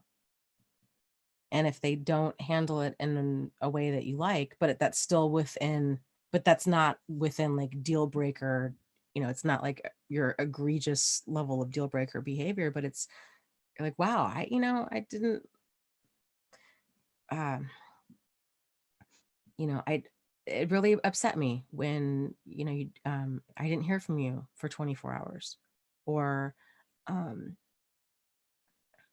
when, I don't know, when you said XYZ, or when you teased me about this thing that was a vulnerability to me. You're making it known, because like I was saying before, nobody else knows where our boundaries are unless we make them known. Now that you've made them known, now if they keep doing it, then you realize this person isn't respecting it. Like, they're just giving lip service.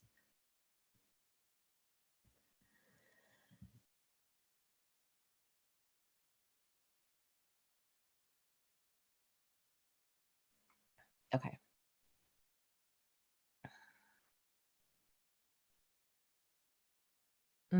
Yeah. Jennifer says, I'm so used to not wanting to rock the boat that I always swallow my pride.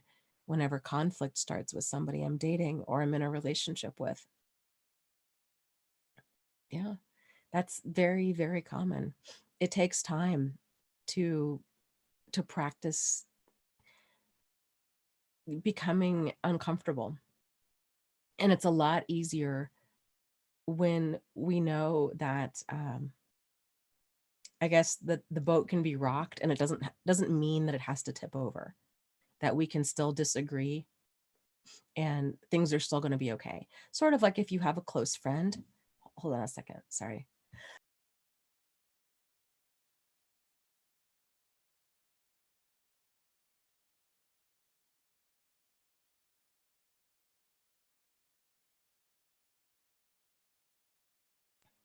Okay, I think I'm done coughing. Um, like when you have a close friend and you guys can disagree on something and there can be hurt feelings, you guys can talk about it and you move through. The thought of this is going to end the friendship isn't even on the table because it's just, oh no, everything's cool. We're just disagreeing. I'm just mad right now, right? Or we're just disagreeing. We'll be fine. Just give me a few days or give me a few hours. Anime says, are you feeling sick? I have a cough too. Thank you so much for still doing this. Yeah, she says it's hard to be the only one talking. Yes, it's hard to be the only one talking on a couple different levels. Uh, it's weird to be the only one talking. But yes, I'm getting over some, I think I just have bronchitis again. But I'm at the tail end of it, so that's good. Uh, let's see. Let me scroll up. Jennifer says, "Oh no, I came into the chat late. Are you not feeling well?" Yeah, no, I'm got the crud of whatever's going around. I was telling people earlier, you're gonna have to bear with me because I'm on cold medicine and uh who knows? Who knows what I'm saying right now because I don't. Because I get really loopy when I'm on cold medicine. I was saying the other day on Angie's live stream, I was any cold medicine that causes drowsiness whatsoever, I am so loopy on that stuff. And I was taking NyQuil the other night, and I had my alarm set on my phone, and I kept trying to turn it off. And I kid you not, the alarm went off for like an hour, and I'm like, why is it not turning off? Because I kept swiping to turn, swiping right to turn it off. It's because I was swiping my hand. That's how out of it I was. Crazy, ridiculous. Uh, Flynn says, I, I think you're talking about boundaries. I could be wrong. Set me straight if I'm wrong, okay? Um, says, I worry that I hurt people or make people mad. I'm not trying to. I don't know why I'm like this.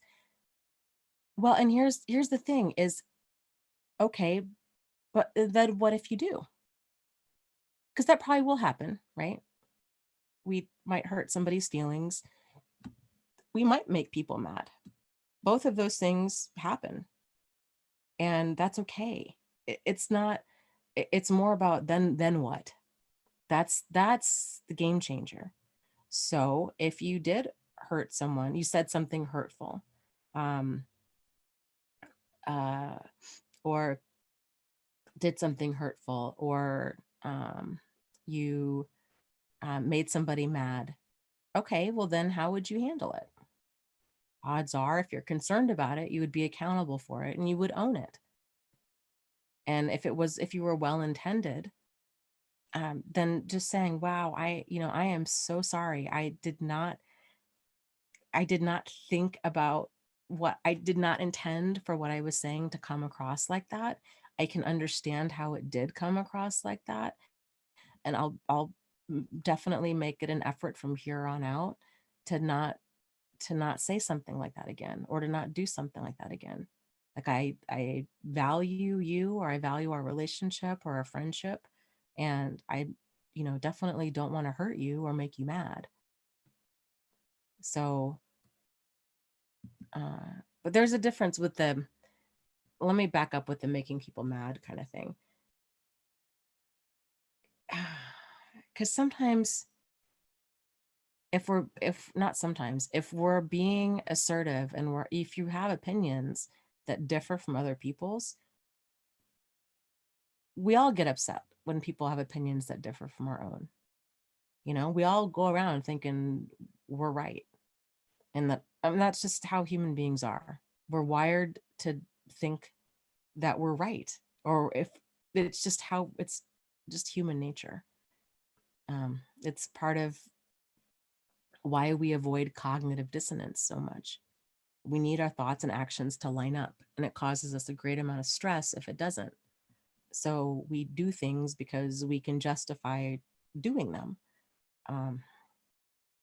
So sometimes it's okay if a person's mad.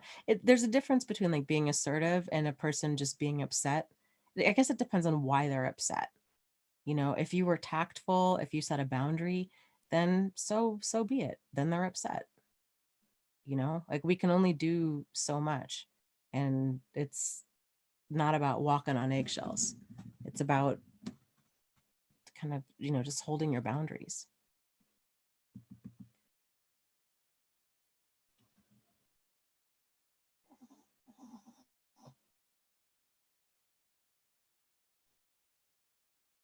Um,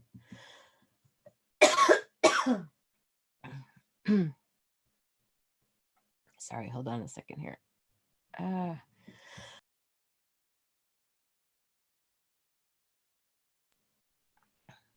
Okay. Shanti says, wow, you saying that just made me realize that I just try avoiding standing up for my boundaries out of fear of hurting someone else. Yeah, isn't that interesting? And here's the next part of that. So hang on to your hat, because this is really going to blow your mind. When we are afraid of standing up for our boundaries out of fear of hurting someone else, in turn, we're saying that it's okay that we are the ones that are being hurt. That's such a big realization of, oh my gosh, because there's pain that's going to be present. There's if we're if there's some sort of confrontation or disagreement there, and it depends on if it, the nature of it and the degree of which we need to be assertive or what have you. But there's a saying out there that basically, if how does it go? If you're keeping quiet in order to keep the peace with others, then you're starting a war within yourself. So that people pleasing always comes with a cost. And when we can get to that place where we're not acting from a place of fear, we're not fearing abandonment. We're like, you know what? I know that I have value. And I'm also coming from a place of abundance where I realize this is a big, big planet and there's lots of people on it. And I want to be able, I know what I'm giving to other people, right? I'm giving them dignity. I'm giving them respect. I'm getting to a place where I am able to show my appreciation and value for them. This is rare. Like these are very valuable gifts to give to another human being. I'm giving them a nourishment. Like I want them to grow to their highest and greatest good. I want to be able to support them. These are wonderful things that I have to give to another human being. And if that other person doesn't see this, then that's not a reflection. That doesn't mean that there's something wrong with me, or even that there's something wrong with them. It just means that they don't acknowledge the value that I have. So even though it's painful, it's like, okay, this is not a good fit. Drive on. They're going to have to just drive on. You're going to have to just drive on. But no more like chasing after people that don't see our value. No more trying to earn their love or earn their appreciation or prove to them your worth, this kind of stuff. It's, hey, I know what I bring to the table. And if you don't see it, then, you know, your loss, basically. But I'm not going to put up with being mistreated to get you to see it, because I mean that doesn't even work anyhow. Okay.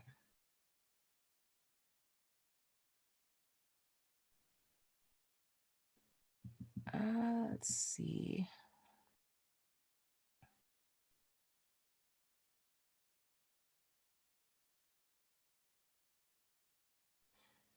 Can you speak a little bit more about that, Harry? He says, I feel really guilty when I speak up.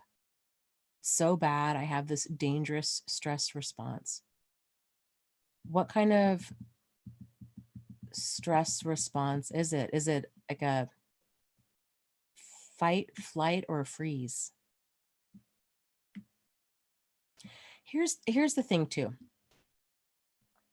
Um, with guilt is this is another one of those words that is, oh, hold on, I got a cough again. I'm sorry.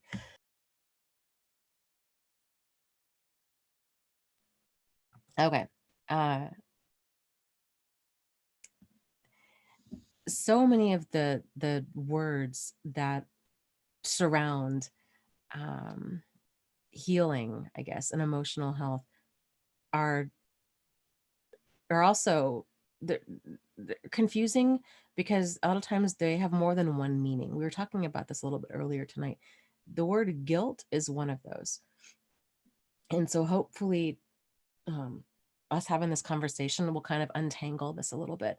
But there's guilt, appropriate, let's talk about it. There's appropriate guilt and then there's inappropriate guilt. Appropriate guilt is important. It's good that we have appropriate guilt. So appropriate guilt is when we've done something wrong and we feel bad about it.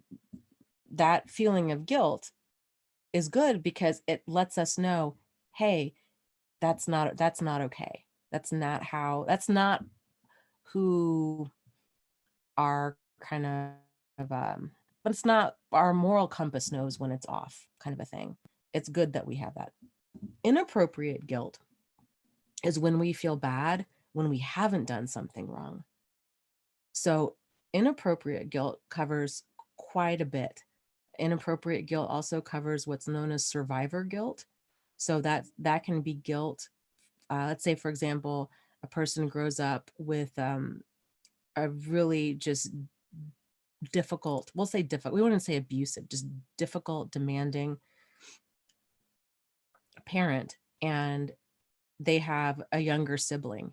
And let's say they turn 18 and they're out of the house. They join the military, they go to college out of state, they get out of there, but they feel awful because they now left their younger sibling, who let's say is, well, let's just say younger, 10, 16, however, younger, home alone with this difficult, demanding parent. And they feel terrible about having to do what they needed to do in order to get out of the situation, but leaving the other one behind. So even though they did nothing wrong, they had to do what they had to do for their own sanity and safety. It's that feeling of, I should have stayed, I should have, um, you know, those kinds of things. So if we're confusing the definition of guilt, that can be part of why we're confused about kind of how we feel, I guess. So if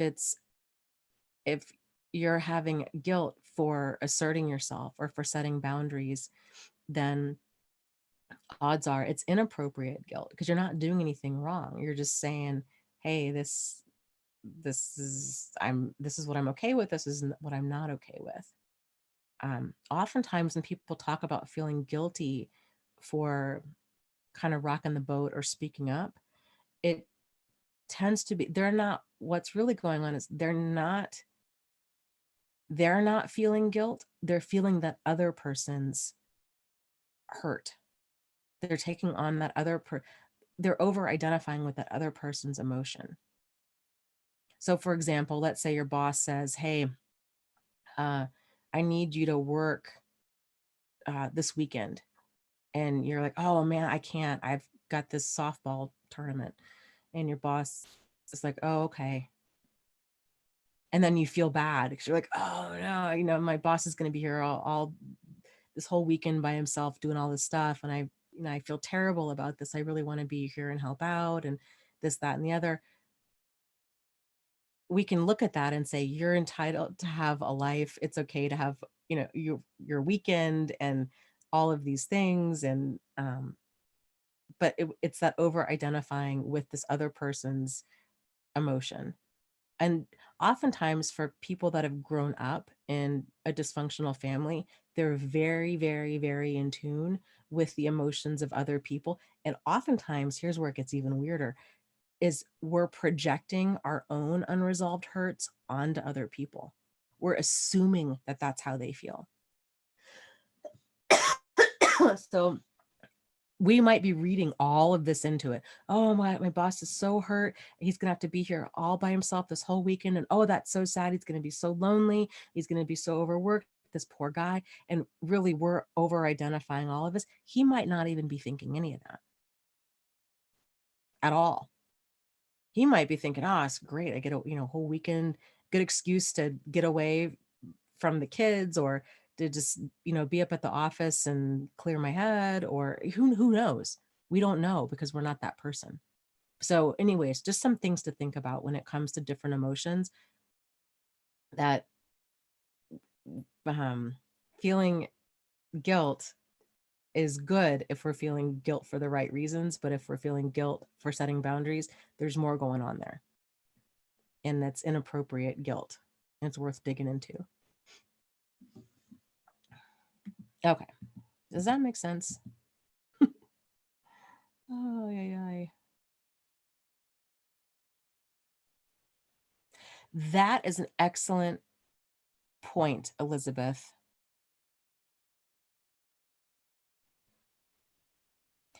She says, feeling guilty without doing something wrong can also be a defense mechanism. The reason being, if I'm the bad one, that means I can change my behavior and therefore control the situation. And she says, then it's not true. You can't control the toxic. That is such a very, very valid point. So if we have, and this is where I think a lot of us that have been in dysfunctional relationships will do this. And for exactly those reasons, it's easier for us to put it on ourselves and to make ourselves wrong. It's easy. This is so twisted. Isn't this wild that there's all this stuff that goes on inside of our head and that we're not even aware of the mental gymnastics that we're doing? It's just, it's wild to think about it. But if we're wanting a situation to work, if we're wanting a situation to basically be other than it is, this is why. This is a lot of the manipulation that we unknowingly do to ourselves. So for example, let's say you've got a partner with squirrely behavior. All the signs are there that they're cheating. There's texts from other people on their phone. There's sexy photos. There's all kinds of stuff going on. And um, um, maybe our partner's even telling us, we've seen all this. The partner's telling us that you didn't see anything, that never happened. You imagined it all. So they're gaslighting.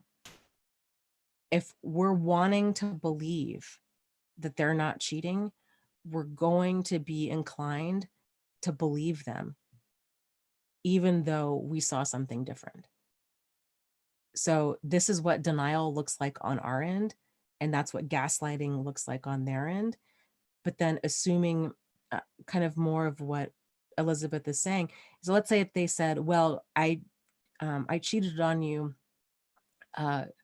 because of X, Y, and Z, because you, I don't know, you dressed too sexy. You didn't dress sexy enough. You gained weight, you lost weight, you, whatever excuse that they give. It's when people tend to take that on, it tends to be because of, it's easier for, it still gives a person hope that they have some control. Oh, if I just lost weight or gained weight or dressed sexier or didn't dress so sexy or somehow did something, that I could keep my partner faithful.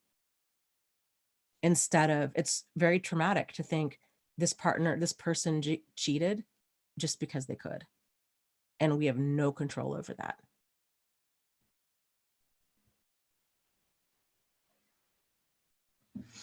So, okay, let's see here. Let me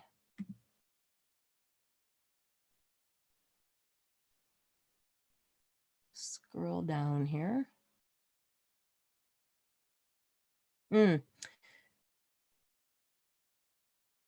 That is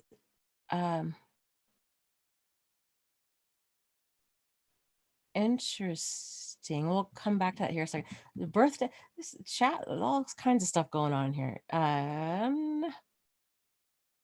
Carol. Let's see. Whose birthday is it? Oh, Carol. It's Carol's birthday. Well, happy birthday. Very cool. Slavic Princess says, whenever a person expresses how proud they are for their life-changing victories, why do insecure people shame that person? This is something I'm overcoming from childhood. It's a lot of this kind of stuff. It's subconscious, and it's what insecure people do to make themselves feel better. So it's just a quick way. It's just a quick way to kind of just kick the chair out from the person who's got more stuff going on, or different stuff going on, instead of making ourselves, it's a process to build up our own ego and to feel good about our own stuff. It's easier to just be salty about another person's happiness or victories. A lot of this stuff is just subconscious. And even when it's conscious, it's still difficult. I don't know. Ego is a funny thing, I think I've shared in here quite a few times that there was definitely a point in my life where things were just so bad. I mean, things just went from bad to worse, and it just felt like it wasn't going to stop anytime soon. And it just got to the place where I really had a hard time being happy for other people. And I didn't want to hear about it. I didn't want to hear about whatever good things they had going on in their life. It just felt like salt being poured in the wound. And I felt terrible about that. That I just didn't have that emotional capacity to be happy for other people. It took a while. I had to get to the place where I actually had some decent stuff going on in my life before I could start being happy or for other people. And I wish it wasn't like that.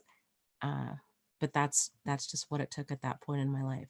But I think a lot of people are like that. It's just envy, jealousy, insecurity, that stuff can just rear up. And, we're all human. And sometimes it's just easier to control than others. It's easy to be happy for other people when things are going right in our own life. It's a lot harder when everything is going wrong in our own life, because then it just kind of feels like, well, why me?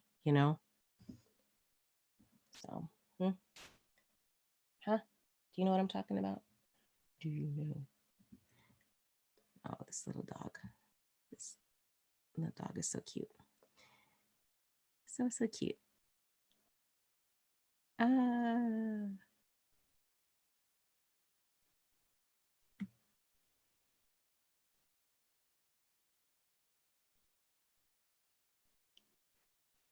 Let's see. As a side note, completely unrelated to anything, it's the cold medicine talking. I plan on learning a little bit of the ukulele and making up songs for this dog. Yeah, I think that's a good way to spend the long winters in Michigan, is singing songs to a chihuahua. That's my plan for February.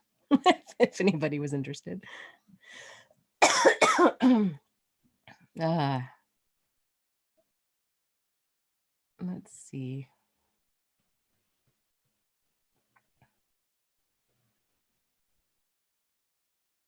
And that's a good point. Martha was saying um, she went through a lot in childhood and struggles with that, especially on Facebook and Instagram. Yeah, Facebook, I guess it just depends on how you use Facebook and Instagram. I don't use it like a regular person uses it. So, but yes, for a lot of people, it's a huge trigger, especially if they're, you're recently single or just, and there's stuff that's painful going on in your life. So let's see. Huh? Huge. Huge says to make you wave. Can you wave to the camera? Can you say hi? Can you say hi? Hi. Hello. Hello. Hello. You're so cute. You're so cute. You're so cute. Oh, how fun. Jennifer says, I have a tiny ukulele that my grandma brought me from Cuba, made out of a coconut. Oh. Oh. So fun.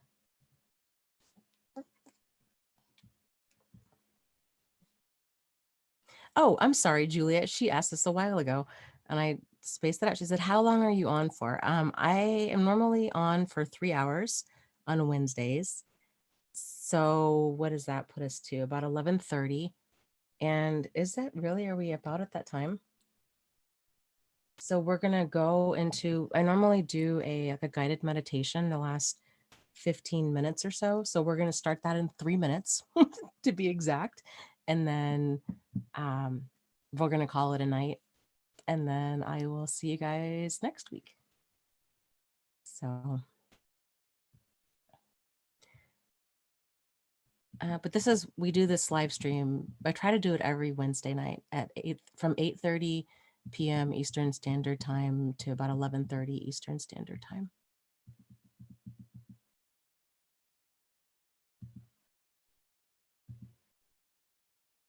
So I'll have to sing my little Chihuahua song that I've been working on for Roman. It's sounds Hawaiian in my head, and I cannot sing at all. So just to forewarn you, but it goes, how you want to sing the song?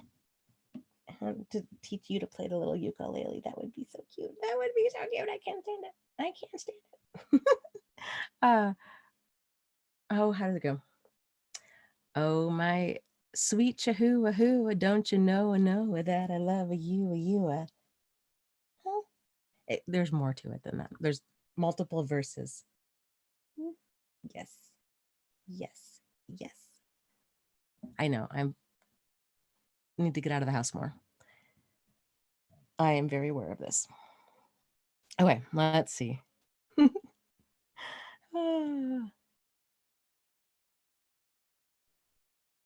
been writing down a bunch of verses.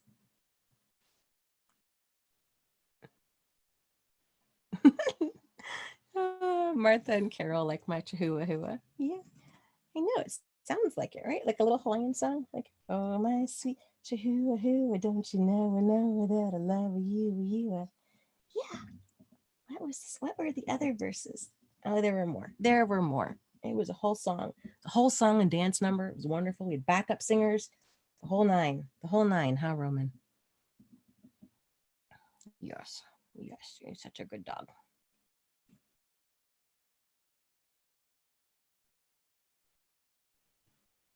Oh, yes. Carol says a little grass skirt on the doggy, maybe. Oh, yes. Oh, that would be so cute. Yes. Yes. A little grass skirt. Oh, yes. I don't know how long that would last, but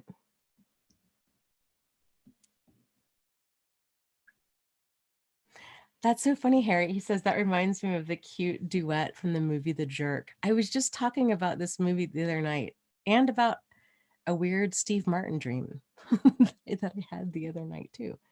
Weird. It's all synchronicity. I'll have to. I haven't watched that movie, The Jerk, in a long time.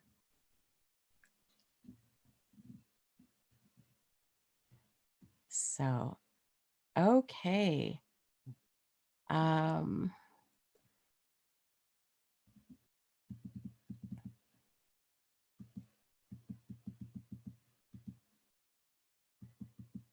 we're saying ready for that guided meditation.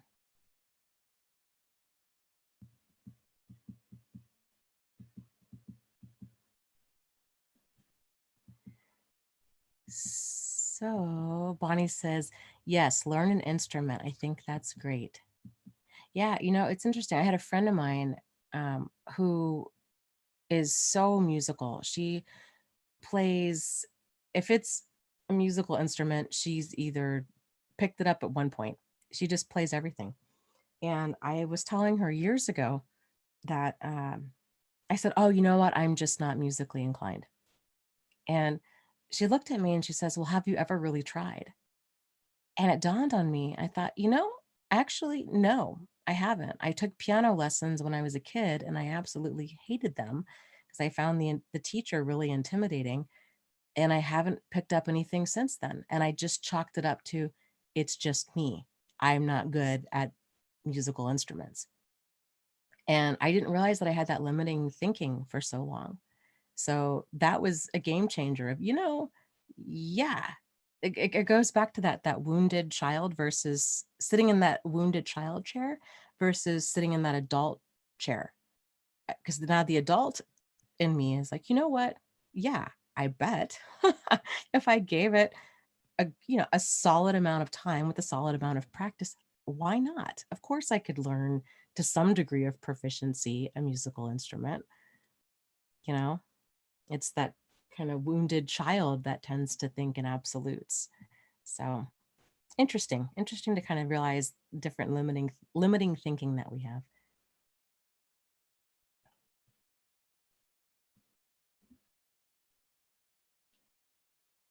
Um,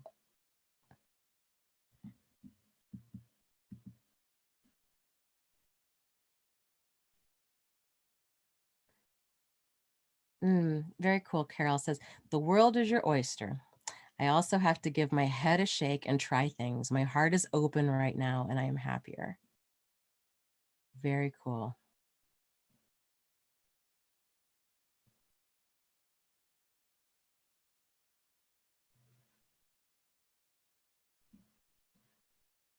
Oh, thank you. Slavic Princess says, I love to see you happy. That is such a wonderful thing to say. Thank you so much. What a lovely thing to tell another person. I love that. Uh, okay. Let's see. Okay, I guess let's go into the guided meditation for tonight. Let me get some coughing out of my system here before we do that, because there's nothing relaxing about coughing in a guided meditation. So hold on just a second. So take some time to get yourself comfortable while I get some coughing out here. Hold on, please.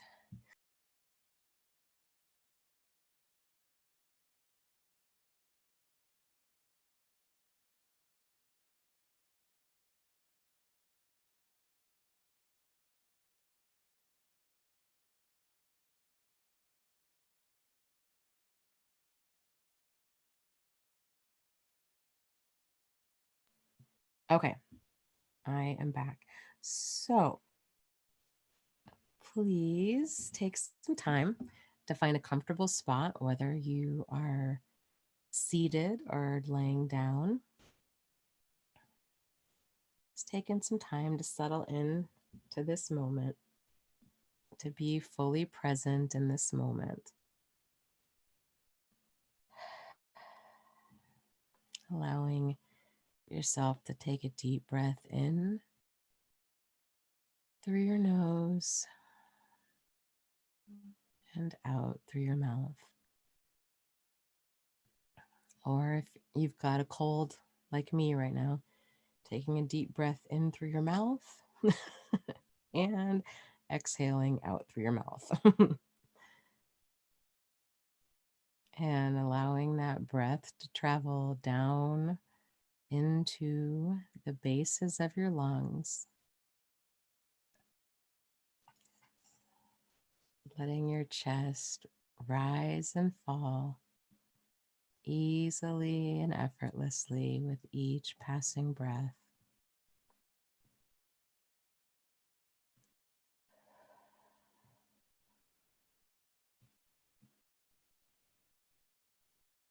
Becoming fully present in this moment.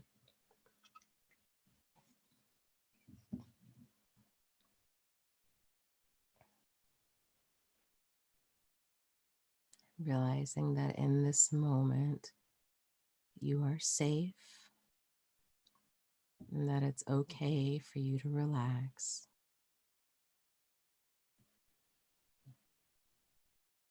It's okay for you to set down all of the worries and stress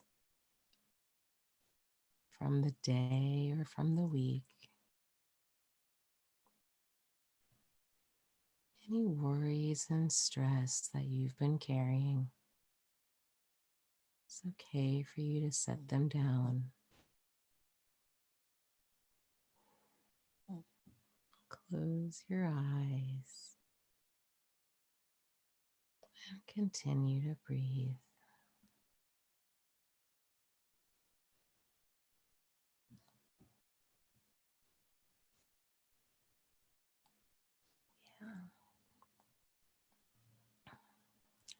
Bringing your attention to the top of your forehead.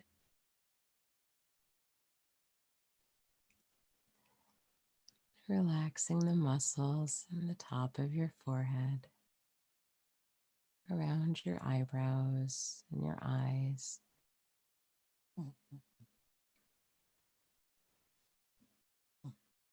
Relaxing the muscles in your cheeks.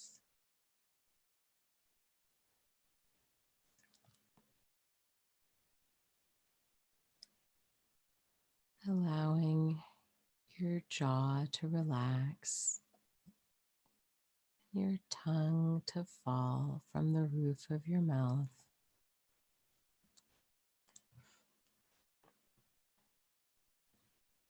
Allowing your neck and your shoulders to relax, feeling the weight as they drop down. Relaxing your chest.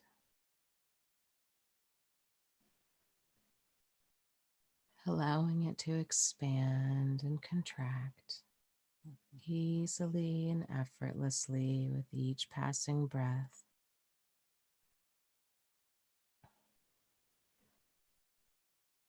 Relaxing your back and your stomach.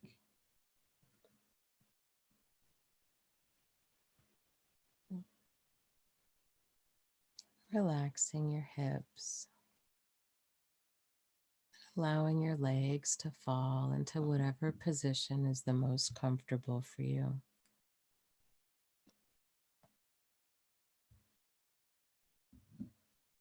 Relaxing your thighs, your knees, your calves,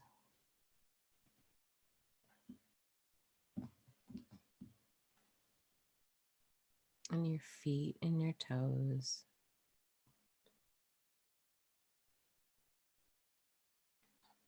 And continuing to breathe.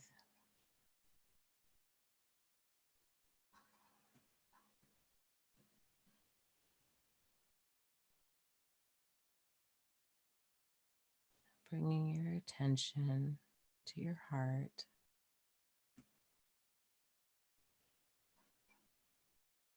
Feeling your heart beat.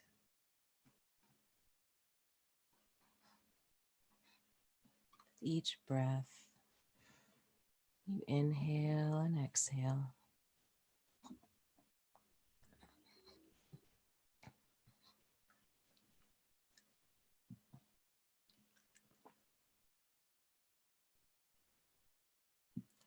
Taking time to be fully present in your body, noticing the temperature of the air around you,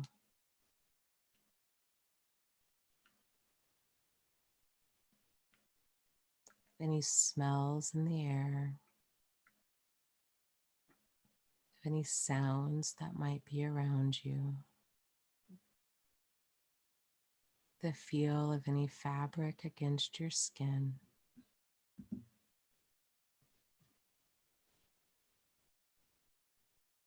Feeling the weight of your body as you continue to relax, being fully present in this moment, realizing that there is so much that is good and right with this moment, and that there is so much that is good and right with you.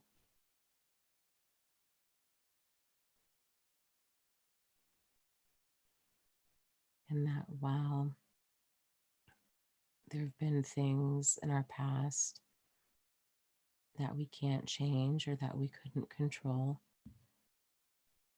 that we can decide now that we can take what happened to us and that we can use it towards our highest and greatest good, and that we can intentionally squeeze out as many positive things as we can from this for our own personal growth, that we determine who we become on the other side of this, that what happened to us doesn't determine that, that we determine that. Realizing that you are strong, you are powerful, you are brave, you are wise, and that there is so much that is right with you. There truly, truly is. That you've come a long, long way, and you have every right to be proud of this journey. You are a warrior, and the fact that you're interested in personal growth, that you're taking the time to have these discussions with each other, and my guess is to start these discussions in your own life, all of this, that's game changing. That really puts you in the top 1% of people as far as personal growth goes. And that's something that I hope that you can see is just as monumental as it really is.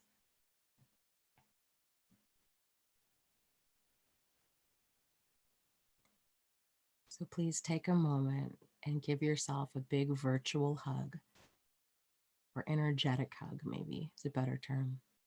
Just acknowledging how far you've come, knowing that you're not alone in this,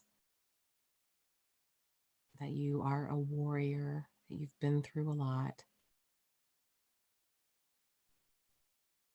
and that you're going to come out on the other side of this stronger in every single way possible.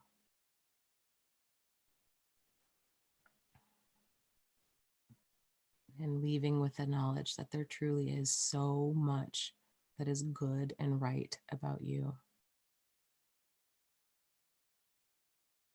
And thanking yourself for all of the strength that you've had to this point. It's impressive, it really is. And when you're ready, go ahead and open your eyes and come on back. So,